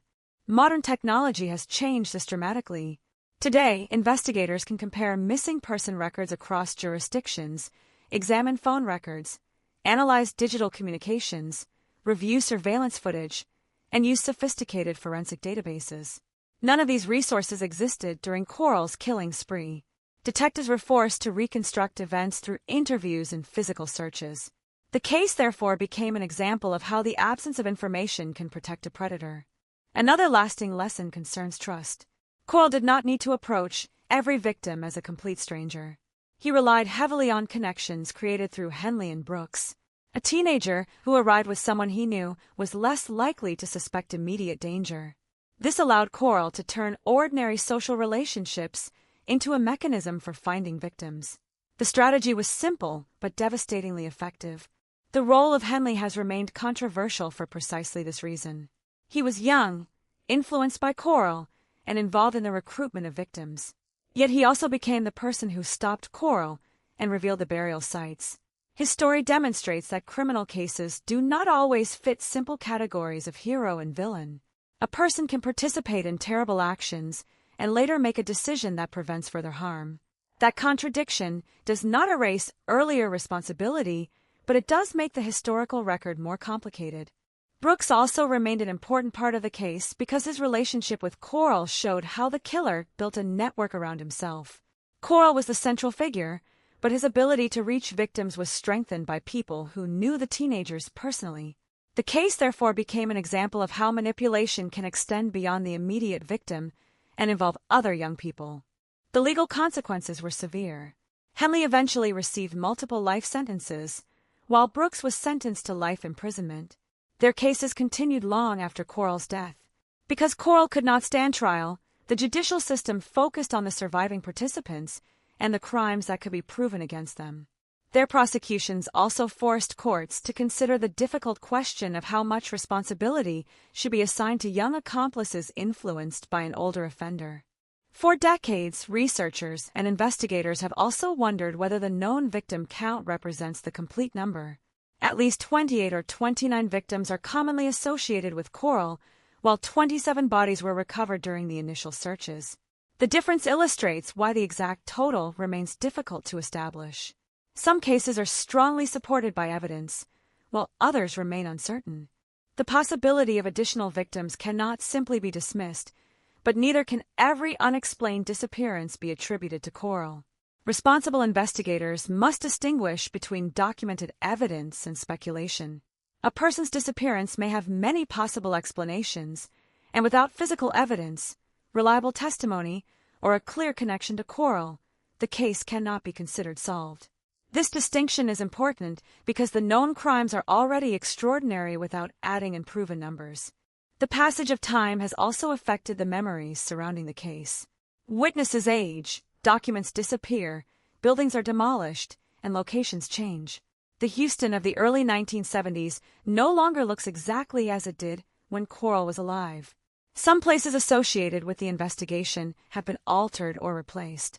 Yet the historical record preserves enough information to reconstruct much of what happened. The boat shed became one of the most recognizable symbols of the case because it represented the contrast between appearance and reality. To anyone passing by, it was simply a structure used for storage. Beneath it, investigators found evidence of repeated murder. The location became a reminder that horrifying crimes do not always occur in places that look frightening. Sometimes they happen in ordinary buildings surrounded by ordinary neighborhoods. The story also raises questions about how communities respond after a major crime is exposed. Fear can spread quickly. Parents become suspicious of strangers, teenagers become more cautious, and rumors circulate. But the long-term response requires more than fear. It requires better communication, careful attention to missing person reports, protection for vulnerable young people, and recognition of patterns that may not be visible in individual cases. The Coral investigation contributed to a growing awareness of the importance of connecting missing person cases. A single disappearance can appear isolated. Several disappearances involving people of similar ages and from the same area can suggest something more serious. Modern policing has developed systems designed to identify such patterns more quickly, although no system can eliminate every danger. Perhaps the most important legacy of the case is the reminder that victims should not disappear from history simply because their deaths occurred decades ago. Many of the young men killed by Coral had been reduced in popular accounts to statistics, yet each had a family and a personal history. Their lives existed before the murders, and those lives deserve attention beyond the circumstances of their deaths. For the families, remembering their sons has always been more important than remembering the killer. The name Dean Coral became famous, but fame is not the same as importance. The victims were the people who lost everything. Their families lost brothers, sons, friends, and futures that could never be recovered. The investigation could identify remains and establish facts, but it could not repair those losses. The case also illustrates the danger of allowing a criminal investigation to become purely sensational. The scale of the murders naturally attracted enormous public attention, but excessive focus on the killer can overshadow the victims. Understanding the case requires examining how the young men were targeted, why warning signs were missed, and how investigators eventually uncovered the truth. Coral's death prevented a courtroom examination of his motives. There was no final confession, no complete account, and no opportunity to ask him about every missing teenager. That absence continues to shape the case. Investigators could reconstruct his actions from evidence, but they could never obtain his explanation. The unanswered questions are therefore part of the legacy. How many victims were there in total? Were every burial site discovered? Did Coral commit crimes that were never connected to him? Did some families remain unaware that their missing relatives had crossed his path? No one can answer these questions with complete certainty. The final legacy of the Houston mass murders is therefore not simply the story of a serial killer. It is the story of young lives interrupted, families devastated, investigators confronting an unprecedented crime, and unanswered questions that survived long after the killer was gone. Coral could hide his victims for years, but he could not keep their existence hidden forever. The graves were eventually opened, the names were recovered, and the truth emerged. Part 6: Remembering the Victims and the Lessons Left Behind. More than 50 years have passed since the Houston mass murders shocked Texas, Yet the case continues to stand as one of the most haunting reminders of how evil can exist behind an ordinary face. Time has transformed the neighborhoods where the victims once lived, the buildings connected to the investigation have changed, and generations have grown up knowing the story only through history books and documentaries. But for the families who lost sons, brothers, and friends, the passage of time has never erased the absence left behind. Their memories remain far stronger than the notoriety of the man who caused their suffering. The victims of Dean Corll were not famous people, and most of them never expected their names to become part of American criminal history. They were teenagers with ordinary dreams, young men beginning adulthood, students trying to finish school, workers earning their first paychecks, and friends spending weekends together. Their lives were filled with the same hopes shared by millions of young people across the country. When they disappeared, their families searched neighborhoods, contacted friends, filed missing person reports, and waited beside telephones for news that never came. Those years of uncertainty became a second tragedy alongside the murders themselves. One of the greatest lessons from the case is the importance of taking every disappearance seriously. During the early 1970s, many missing teenagers were initially believed to have run away or left home voluntarily. While that explanation was sometimes true in other cases, it created dangerous delays when young people had actually become victims of violent crime. The Corll investigation demonstrated that patterns can remain invisible when each disappearance is treated as an isolated event. Modern law enforcement has since developed stronger systems for sharing information, recognizing connections, and responding more quickly when vulnerable young people vanish without explanation. Another lesson concerns manipulation and trust. Dean Corll rarely relied on dramatic violence to reach his victims. Instead, he used familiarity, kindness, and relationships built through other teenagers. This strategy reminds us that danger does not always arrive in the form people expect. Many predators succeed because they appear trustworthy, helpful, or ordinary. Teaching young people about healthy boundaries, recognizing manipulation, and understanding that someone familiar can still be dangerous remains one of the most valuable forms of prevention that communities can offer. The complicated role of Elmer Wayne, Henley continues to challenge anyone who studies the case carefully. His actions cannot be separated into simple categories of good or evil. He participated in bringing victims to Corll, yet he also ended the killing spree by confronting and shooting him. Without Henley's decision on that final night, investigators might never have discovered the burial sites as quickly as they did. His story illustrates how manipulation can draw young people into unimaginable situations while also reminding us that accountability remains essential, even when someone later helps expose the truth. David Owen Brooks represents another difficult aspect of the investigation. His friendship with Corll and his involvement with several victims showed how easily loyalty and influence could be exploited.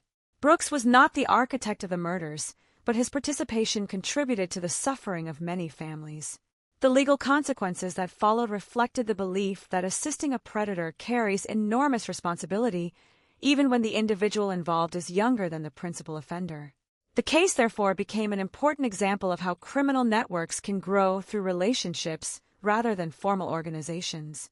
For investigators, the Houston mass murders changed the way large, serial crime investigations were approached.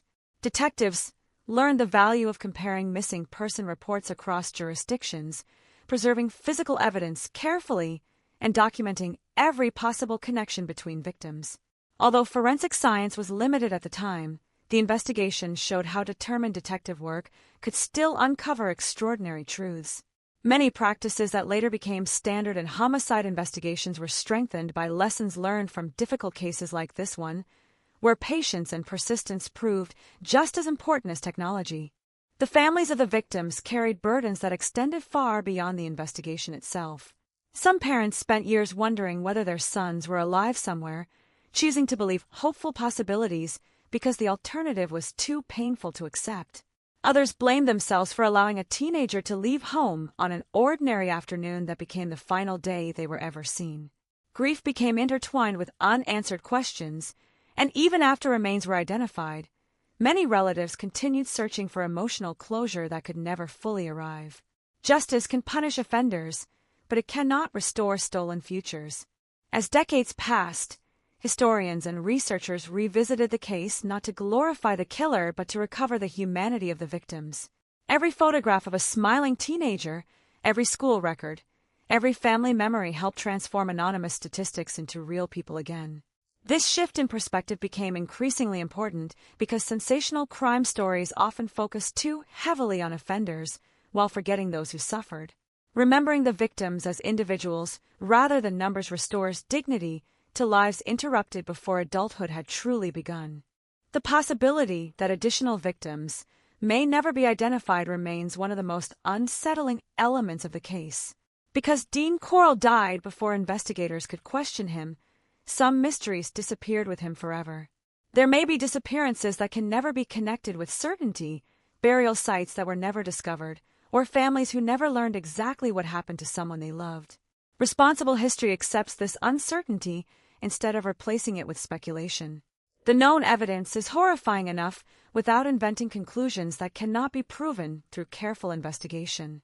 The legacy of the Houston mass murders also extends into conversations about community responsibility. Neighbors often assume that someone else will notice troubling behavior, intervene when something feels wrong, or recognize warning signs before tragedy occurs. This case demonstrated how dangerous those assumptions can become. Communities are strongest when people communicate openly, report concerns without fear of embarrassment, and remain attentive to vulnerable young people who may need protection. While no society can eliminate every crime, stronger awareness can reduce opportunities for predators to operate unnoticed for years.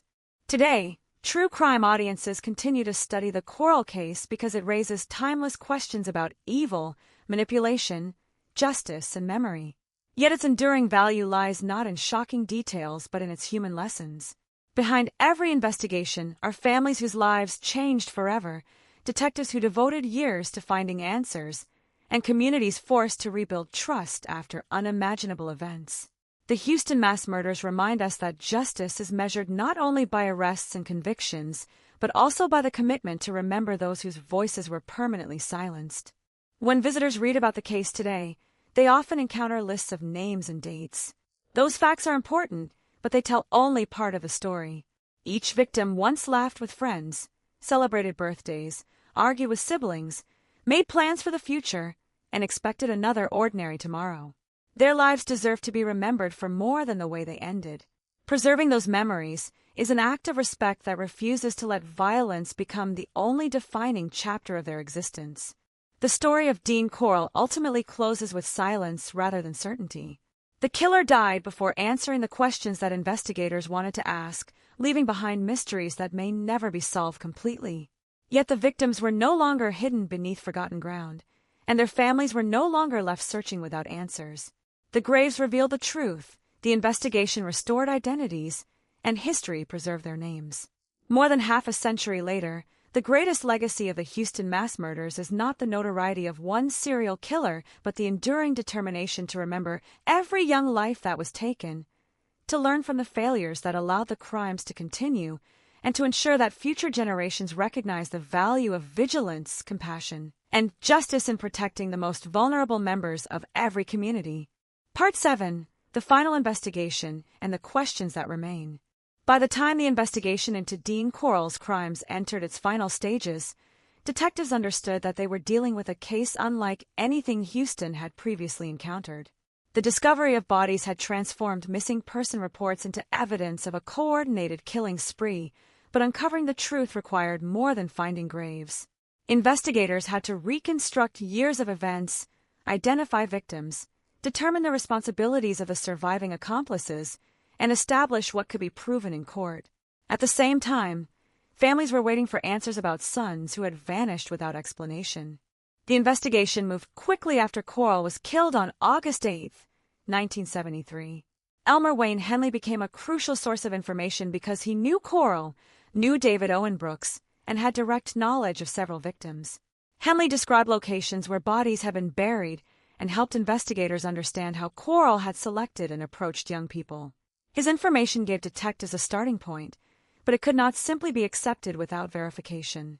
Henley was deeply involved in the crimes, and investigators had to compare his statements against physical evidence and independent witness accounts.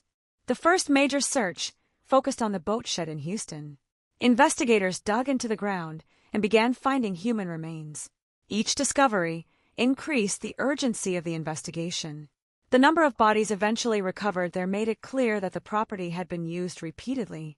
Detectives now had to determine whether the victims were connected to the same group of missing teenagers whose families had been searching for them.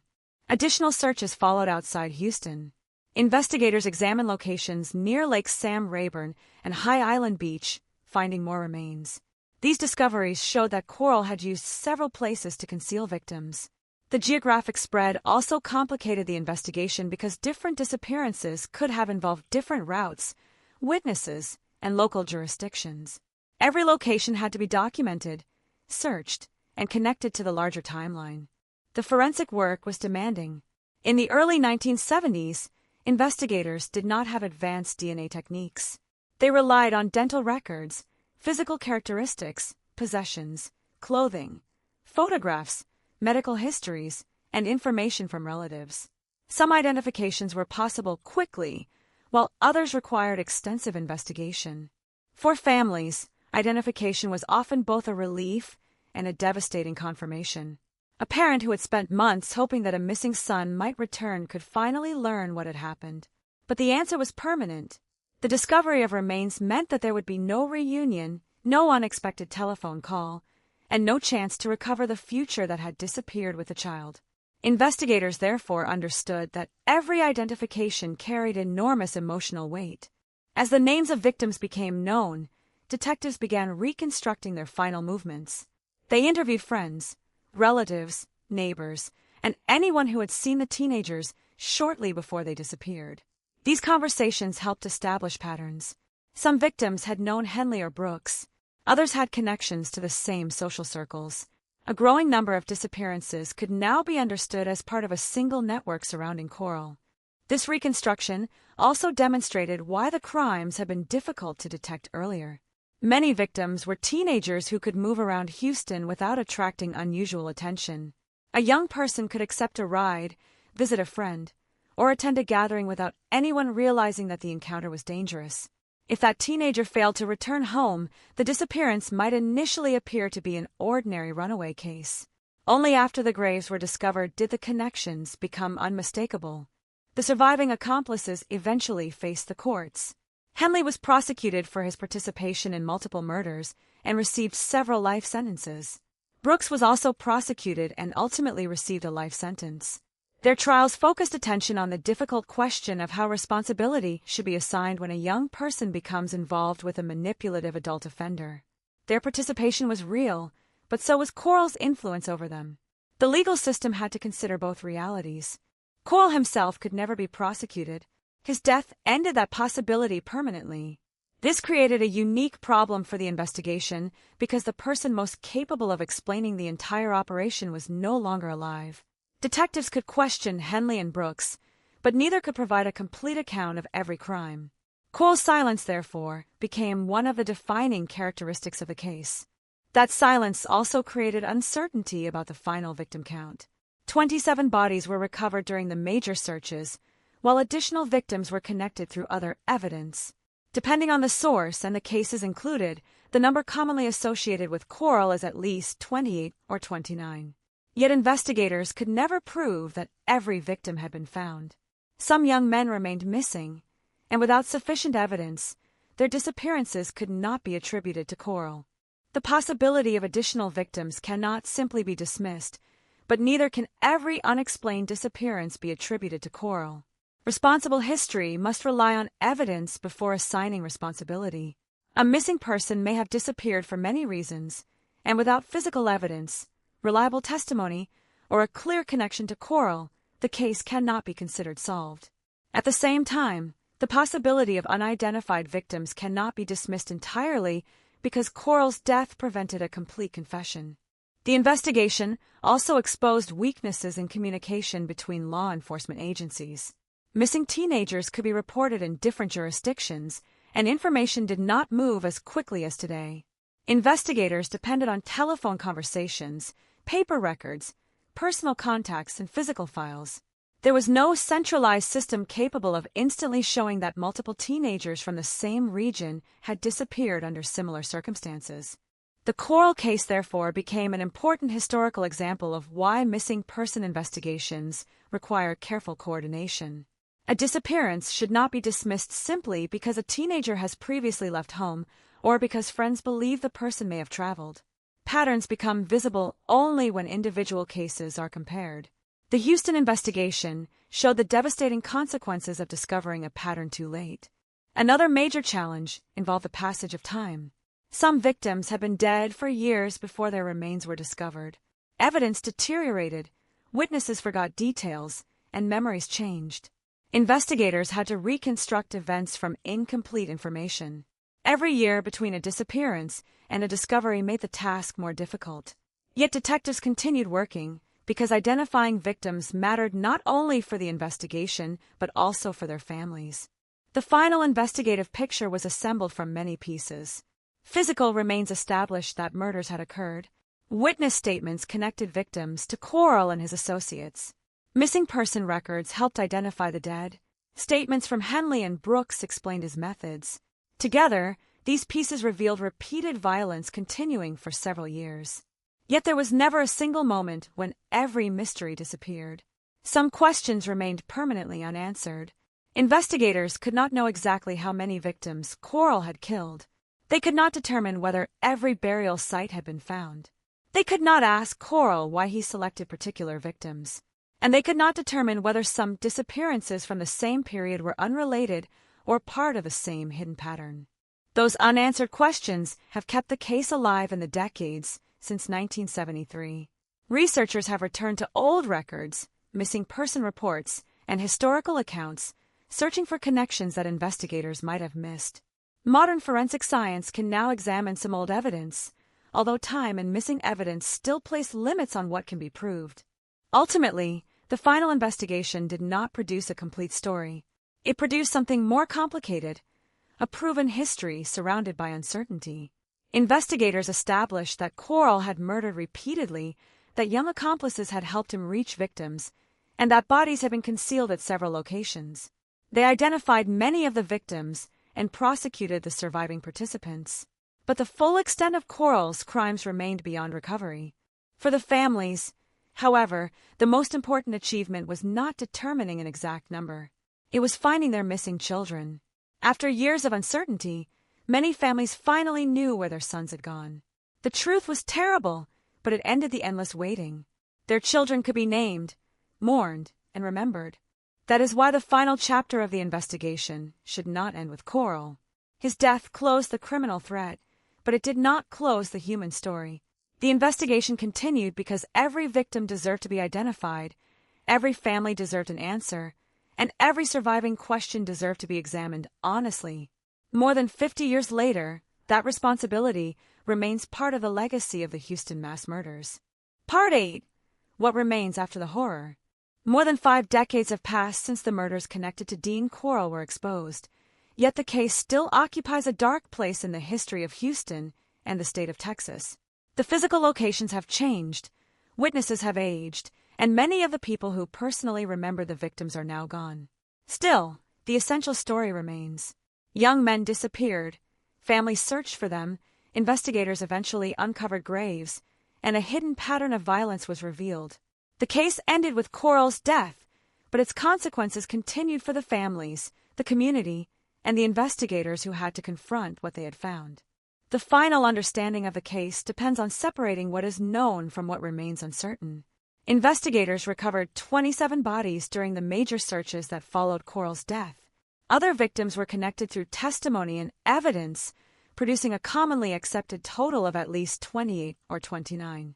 That number is horrifying, but it should not be treated as an absolute final figure. Because Coral died before he could be questioned, investigators never received a complete account of every person he may have killed. That fact distinguishes this case from many other serial murder investigations. When a suspect survives, investigators can confront him with evidence, compare his statements with witness accounts, and sometimes obtain information about crimes that were never publicly known. Coral was never given that opportunity to speak. His death ended the immediate danger, but it also destroyed the possibility of obtaining a complete confession. Every unanswered question, therefore, became part of the permanent history of the case. The surviving evidence, nevertheless, tells a remarkably consistent story. Coral spent years building relationships with young people in Houston. Through those relationships, particularly through Elmer Wayne Henley Jr. and David Owen Brooks, he gained access to potential victims. Teenagers who believed they were meeting friends or acquaintances could be brought into an environment where Coral controlled the situation. Once victims were restrained, they were subjected to violence before being killed and concealed.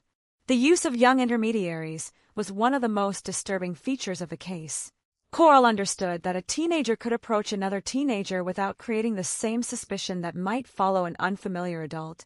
Henley and Brooks therefore became part of the mechanism through which Coral reached victims. Their involvement also created a complicated moral and legal question. They were influenced by an older man, but they also made choices that contributed to the crimes. Their later convictions reflected the seriousness of those choices. Henley's final confrontation with Coral remains the decisive moment in the entire story. On August 8, 1973, a situation at Coral's residence escalated, and Henley shot him. Coral died before police could arrive. Henley then contacted authorities and eventually directed investigators toward the places where victims had been buried. Without that decision, the discovery of the graves might have taken much longer. The murders could potentially have continued, and families might have remained without answers for years. The investigation that followed was enormous. Detectives searched the Houston boat shed and other locations outside the city.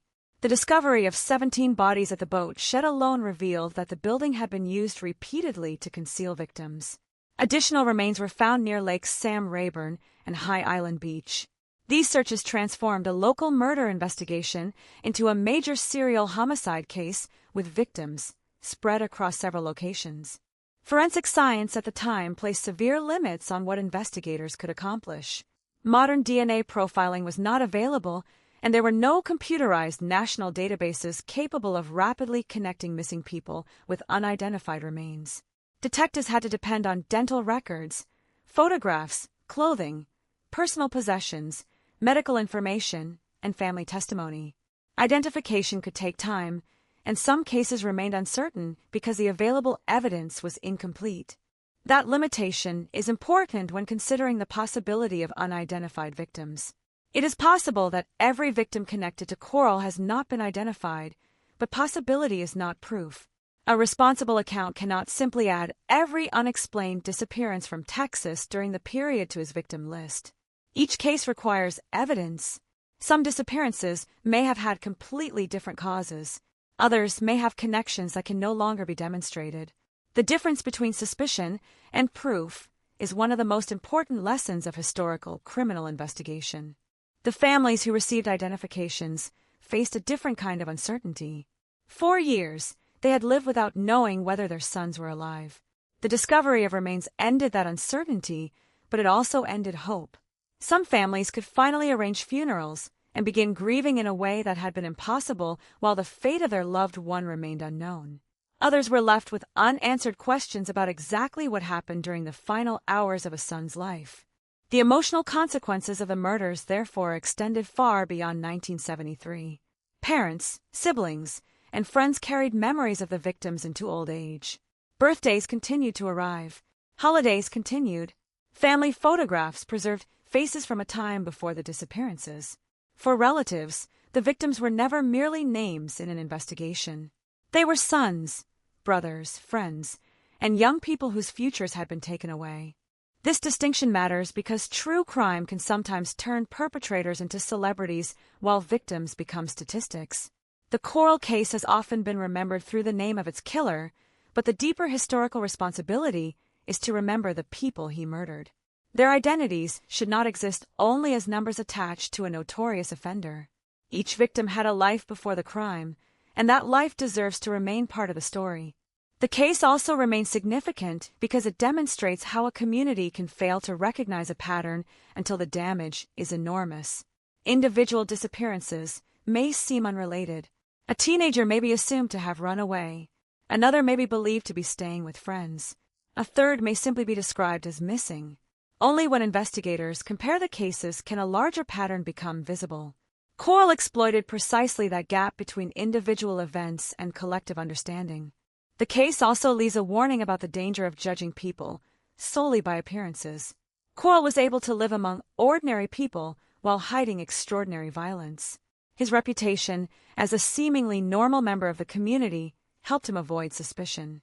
That does not mean everyone should live in fear of strangers or neighbors. In the end, the most important thing left by the Houston mass murders is not the legend surrounding Dean Coral.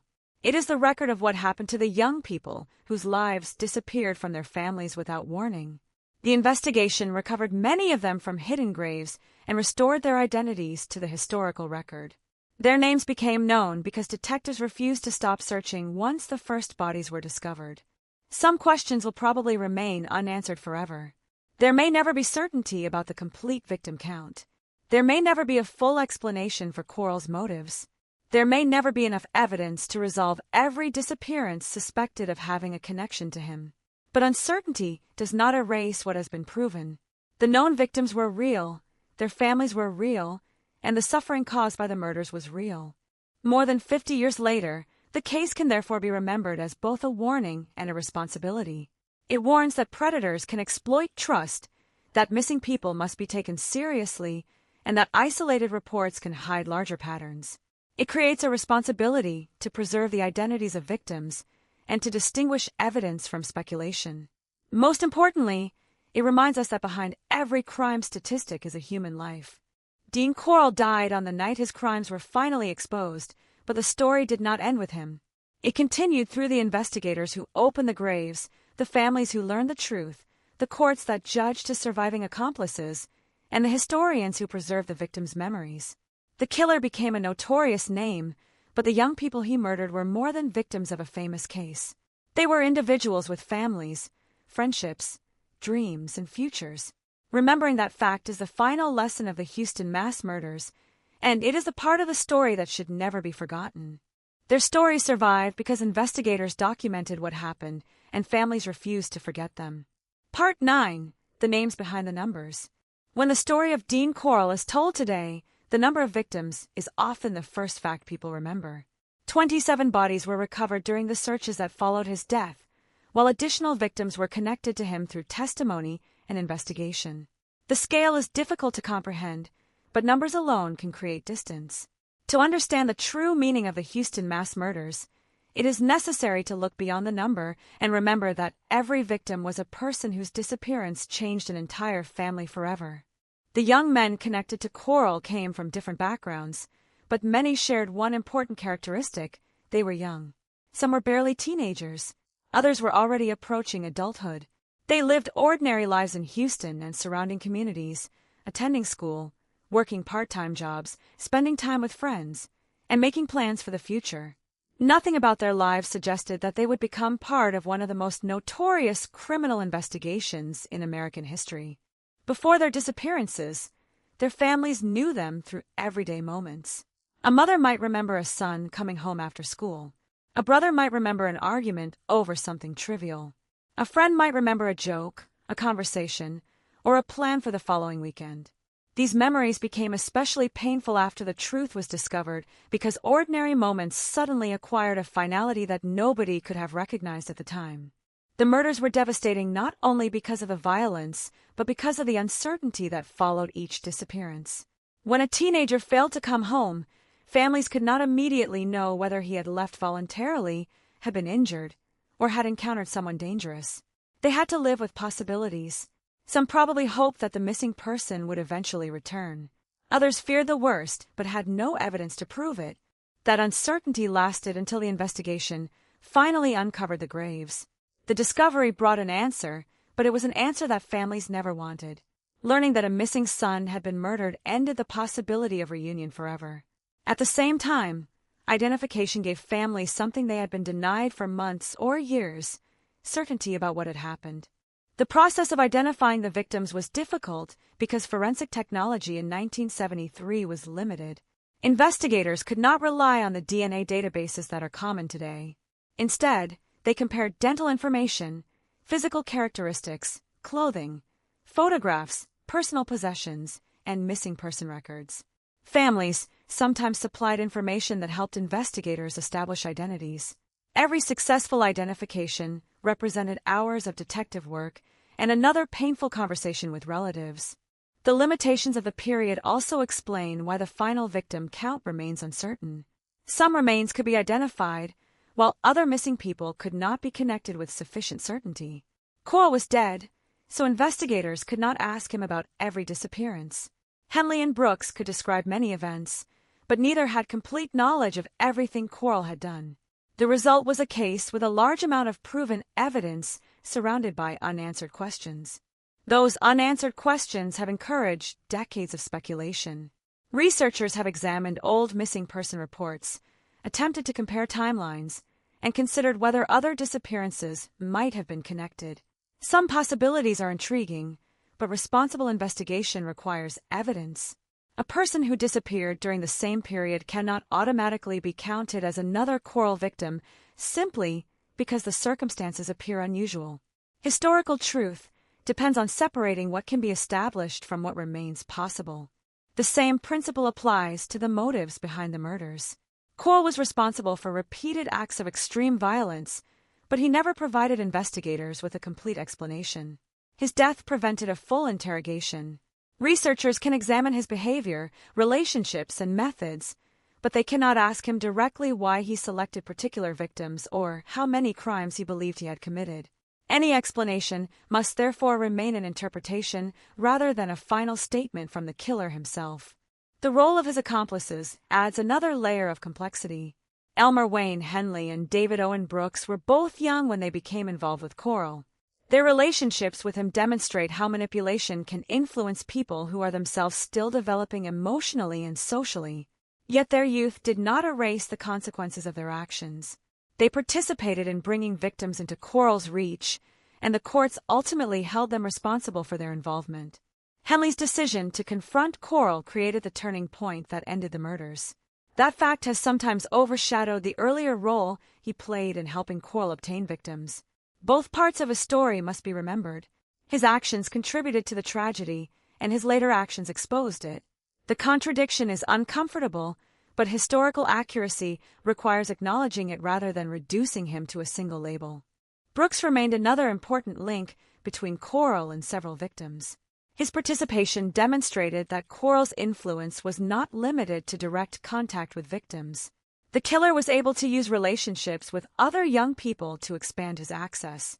This made his crimes harder to recognize because the victims could be introduced through people they already trusted. The investigation ultimately revealed how a predator can hide inside ordinary social structures. Coral did not need to live as an obvious outsider. He could interact with neighbors, acquaintances, and teenagers without immediately appearing dangerous. His ability to appear ordinary became part of his protection. The case, therefore, remains a reminder that outward respectability cannot be treated as proof of character. For law enforcement, the murders demonstrated the importance of recognizing patterns. Each missing teenager represented an individual case, but the collection of cases revealed something much larger. Today, investigators have technology that can help identify connections much faster, but technology is only useful when people recognize the importance of the information being collected. The human decision to take a disappearance seriously remains essential. The families who received identifications faced a different kind of uncertainty. For years, they had lived without knowing whether their sons were alive. The discovery of remains ended that uncertainty, but it also ended hope. Some families could finally arrange funerals and begin grieving in a way that had been impossible while the fate of their loved one remained unknown. Others were left with unanswered questions about exactly what happened during the final hours of a son's life. The case also demonstrates that notorious killers can become famous while their victims become anonymous. Books, documentaries, and conversations often repeat the killer's name because it provides a simple title for a complicated story. But the people who suffered most were not the killers. They were the young men who disappeared and the families who waited for them. Remembering victims also means recognizing the limits of what history can recover. Investigators can document dates, locations, evidence, and court records. They cannot reconstruct every conversation a victim had with a parent, every joke shared with a friend, or every dream that person had for adulthood. Those private parts of life are often lost. What remains must therefore be treated with care. More than 50 years after the murders, the physical evidence has become part of history. The neighborhoods have changed. The people who investigated the case have grown old or passed away. Some relatives who once waited for answers are no longer alive. Yet the responsibility to remember has not disappeared. Each generation that learns about the case has an opportunity to understand both the horror and the human cost.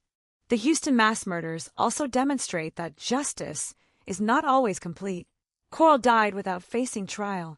Some victims may never be identified with absolute certainty. Some questions may never receive answers. But incomplete justice does not mean that the investigation was meaningless. The discovery of the graves ended years of uncertainty for many families and prevented the victims from remaining forgotten. The names connected to the case therefore matter more than the legends surrounding the man who killed them.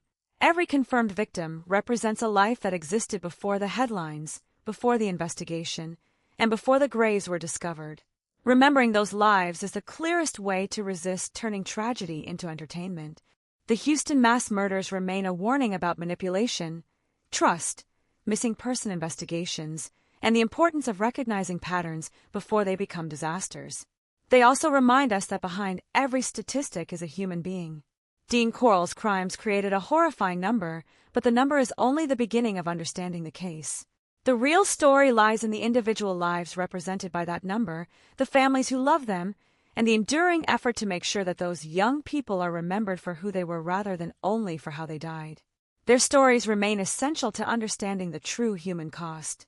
The story of the Houston mass murders does not have the kind of ending found in ordinary crime stories. There is no courtroom scene in which Dean Corll stood before a jury and explained his actions. Corll died before investigators could question him, leaving investigators with evidence, testimony, and a collection of unanswered questions. Yet the investigation did accomplish something extraordinary.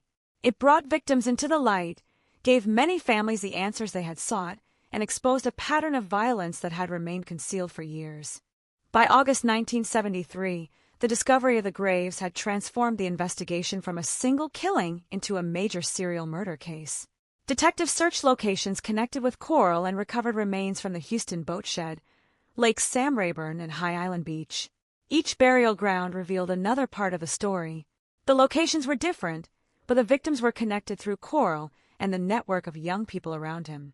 What investigators found showed that the violence had not been an isolated event. It had continued over a long period and involved repeated efforts to conceal the evidence. The scale of the discovery was difficult for Houston residents to comprehend. Families had been reporting sons missing while the truth was hidden in places that appeared ordinary from the outside. The revelation changed the way people viewed the disappearances. A missing teenager could no longer automatically be assumed to have run away. The possibility of violent crime had to be considered, especially when several disappearances shared similar circumstances. The case became a painful lesson about the importance of recognizing patterns before a series of individual tragedies becomes an enormous disaster. For investigators, the final stages involved identifying victims and establishing the circumstances surrounding their deaths. This was difficult because some remains had been buried for years. Modern DNA profiling did not yet exist, so detectives relied on dental records, photographs, clothing, personal belongings, medical information, and statements from relatives. Identification was not merely a technical task.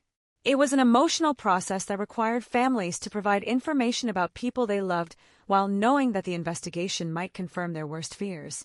When a victim was identified, a family finally received an answer after months or years of uncertainty. That answer could bring relief because the unknown had ended, but it also brought a finality that could never be softened. Parents who had hoped their sons might return had to accept that they had been murdered. Brothers and sisters had to grow older without them. Friends had to remember people who had disappeared from their lives when they were still young. The investigation could establish facts, but it could never restore the futures that had been taken. The surviving accomplices also became central to the final chapter. Elmer Wayne Henley and David Owen Brooks were both connected to Corll and to the recruitment of victims. Their involvement demonstrated the power of manipulation within the group. Corll was older and exerted influence over the teenagers around him, But Henley and Brooks also made decisions that helped bring victims within Coral's reach. Their later convictions reflected the seriousness of those actions. Henley's role remains particularly difficult to understand because his final confrontation with Coral ended the murders. He shot Coral during an argument, killing him, and then contacted authorities. His information led investigators toward the burial sites and exposed the scale of the crimes. Without that confrontation, the truth might have remained hidden for much longer. At the same time, his earlier participation could not be erased by his later actions. Both facts are essential to understanding the case accurately. Brooks also faced the legal consequences of his participation. His connection with Coral and several victims showed how the killer could use existing relationships to gain access to young people. The case therefore illustrates that violent offenders do not always operate completely alone. Sometimes they create systems based on trust, influence, fear, and loyalty. Such systems can make crimes harder to detect because victims may be introduced to danger by people they already know. One of the greatest mysteries left by the case is the question of the exact number of victims. 27 bodies were recovered during the major searches, while additional victims were established through other evidence. The commonly accepted total is at least 28 or 29, but the final number cannot be known with absolute certainty. Coral was dead, and no complete record of his victims existed. Some missing persons have been considered possible connections, but suspicion alone is not enough to establish a murder. That distinction remains important more than 50 years later. True crime stories can easily turn possibilities into facts, especially when a case contains so many unanswered questions. A responsible account must acknowledge uncertainty.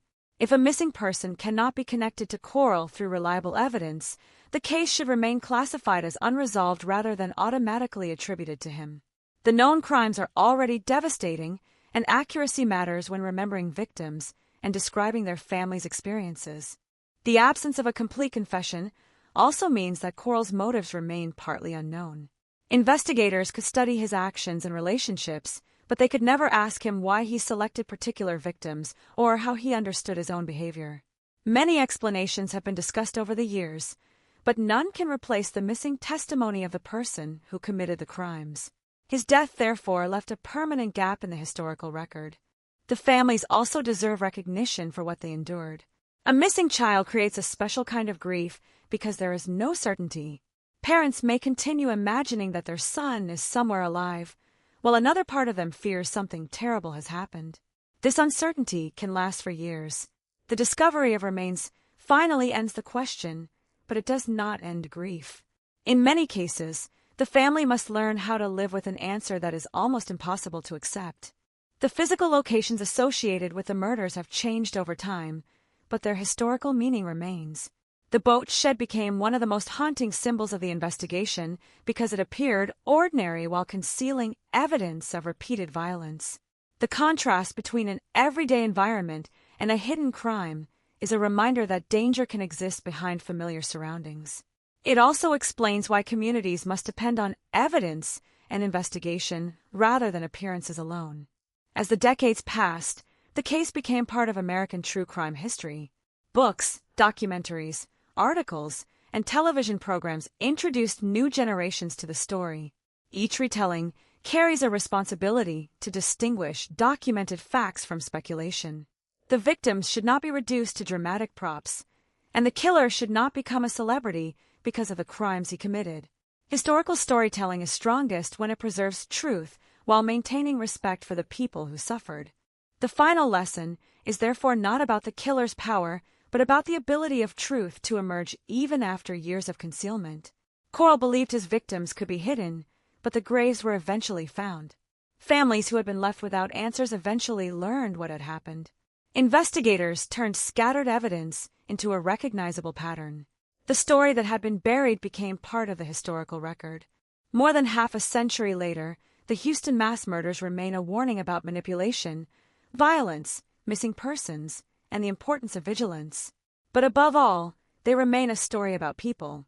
The victims were young men whose lives should have continued far beyond the dates recorded in police files. Their families should have watched them grow older, build careers, form relationships, and create families of their own.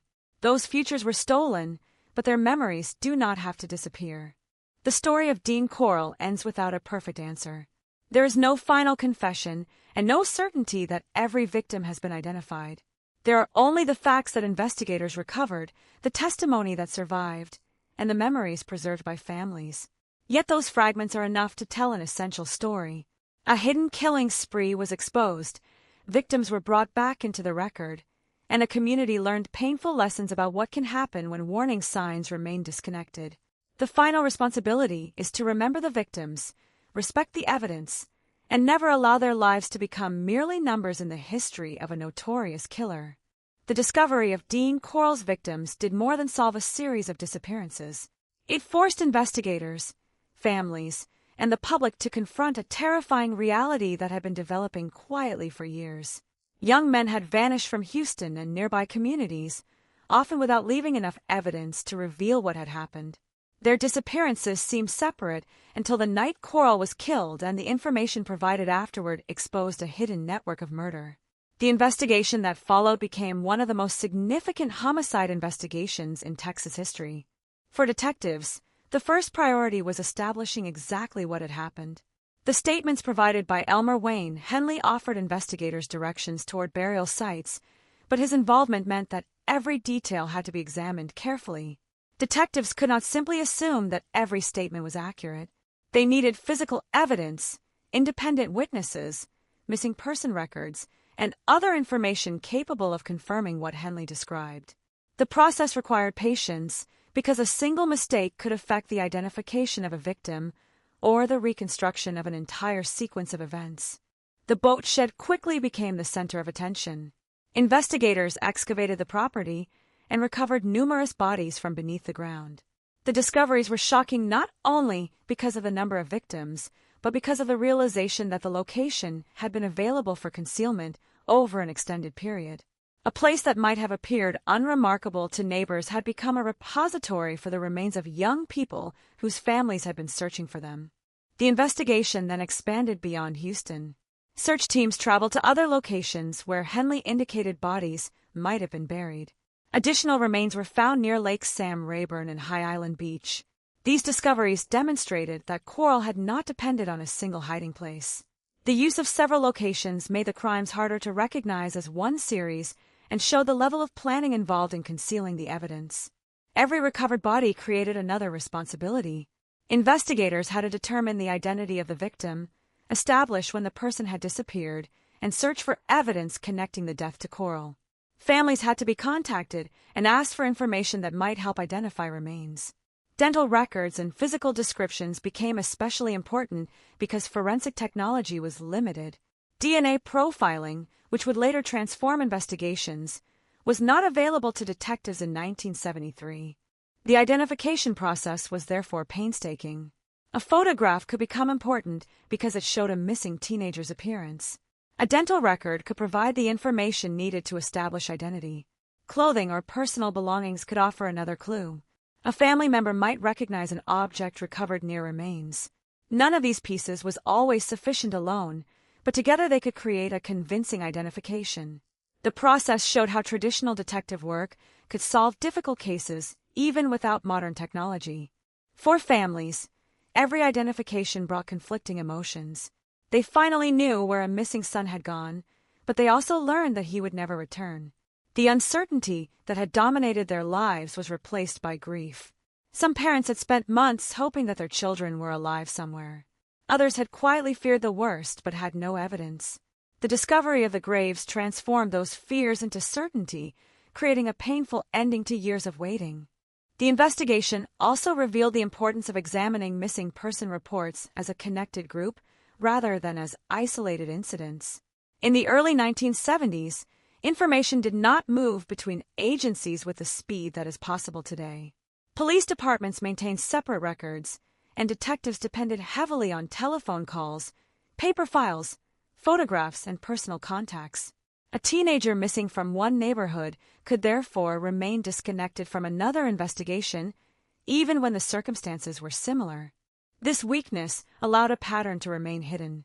Corll operated in an environment where young people could disappear without an immediate connection being made between cases. Some teenagers had histories of leaving home or spending time away from their families, making their disappearances seem less suspicious. Others were simply assumed to have gone somewhere with friends. Only after the graves were discovered did investigators have a reason to examine those disappearances together.